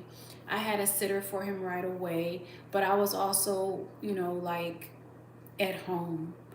We would have our Saturdays, Saturday Love Fest days. I took him to all of his training. I was his primary trainer. He graduated from a few puppy classes because I was always teaching him things, always. And he was very smart, very, very smart. And, as a couple, we would take him everywhere. He went to Vegas with us, different shows that we had when we had the CBD companies. You know, he was a road trip dog. We took him everywhere we possibly could. We downloaded the app. Back in the day, they had an app. They probably have improved it now where you could, if you look up, if you go to a hotel or whatever, you will find the dog friendly hotels. So we stayed at those, or dog friendly Airbnbs. Um, I could only remember like a handful of times where we couldn't take him for whatever reason, and he already had a dog sitter because I had introduced him to a dog sitter when I first got him so that I could make sure that he was good to go. And he was used to being around big dogs. He didn't care because since he was a baby, he was raised around big dogs because the dog sitter had big dogs too, and he thought he must have thought he was a big dog, but he was not. Nevertheless, yeah. I talk about him so much because I remember him. I'll never forget him. I'll never forget him. So to this day, that's probably why I don't have a dog, because you know, you fall in love with these animals, and that's the part. Letting go of animals is very hard. It's very hard. It's very hard, and yet it's something that we deal with all the time, but it's very difficult. Like, I can't even, like, my parents' dog, I don't even want to think about that because he's like, you know, he's like my baby. But yeah, it's something else how an animal can come into your world and transform it in such a magical way. You know, it's something else. And they're all special. They're all very, very special. And they deserve so much more. Yeah, we have memories. They deserve so much more than what we give them, because truly we're not their owners. They're our companions who choose to walk with us for a time and a season, you know. Like, I wasn't Blue's owner. I feel like I was his mama. I was his mommy. So yes. But yeah. And then I remember one time I had a dog. I got this dog for somebody else. That's one thing. Like, be careful if you get a dog for somebody else and then you're not together anymore. Then you get stuck with the dog. And that's what happened with me. And I was going to a place where I could not take the dog. And I had to take the dog to the shelter. He was adopted right away, but still, let me tell you, I cried all the way home. All the way home. And he was still a puppy, but oh my God, that was the worst feeling in the world. That was the worst feeling in the world. Even though he was adopted, it was still the worst feeling in the world. And then from that, I didn't get another dog until I got Blue. And that happened back in probably like 2000, and maybe 2004. And then I didn't get Blue until like 2015, 2016. And that was because I was in a whole relationship and somebody was like, let's get a dog. But yeah. Oh yeah. Oh yes. Oh yes. At that point, with that experience, I was like, yeah, animals are like a commitment. They're a commitment. And because of that experience of the shelter thing and him being adopted but still having to take him to the shelter, I was like, I do not want a dog again unless I am ready for that commitment. And it wasn't even my dog, but the whole point is, absolutely not. I felt responsible because I was at least halfway responsible. That was hard. Sometimes life situations throws you some curveballs where you just gotta get through it. But let me check the chat. Yeah. Well, you guys, once again, it has been a good chat. And once again, I've been up in the wee hours of the morning. And once again, I'm about to eat something in the wee hours of the morning. I got no business This is why I'm thick like I am, because of you guys. Thank you very much. Yeah. Yeah, CJ, we've been here for a minute. We've been here for a minute talking about all kinds of things. But what I do want to say is always, shout out to, what do we call ourselves? What do we call her? The Belongers. Thank you, CJ. Shout out to the Belongers, which is our chat group name. Thank you so much for being here. Thank you for being amazing. Thank you for listening to me go on and on and on and on and on about animals in this last probably like 45 minutes. We've been going on and on and on about this and how much we love animals and the different experiences that we've had with, you know, some of the animals that we've had in our lives who have transformed our lives in amazing ways. Thank you guys, and thank you for sharing your stories as well. Anyway, if there's no more questions, I'm going to go on about my business. I'll give you a minute just in case.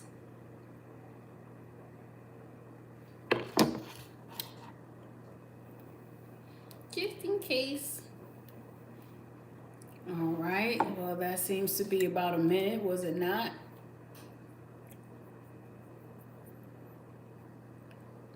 Again, thank you all for being here. I appreciate you so much.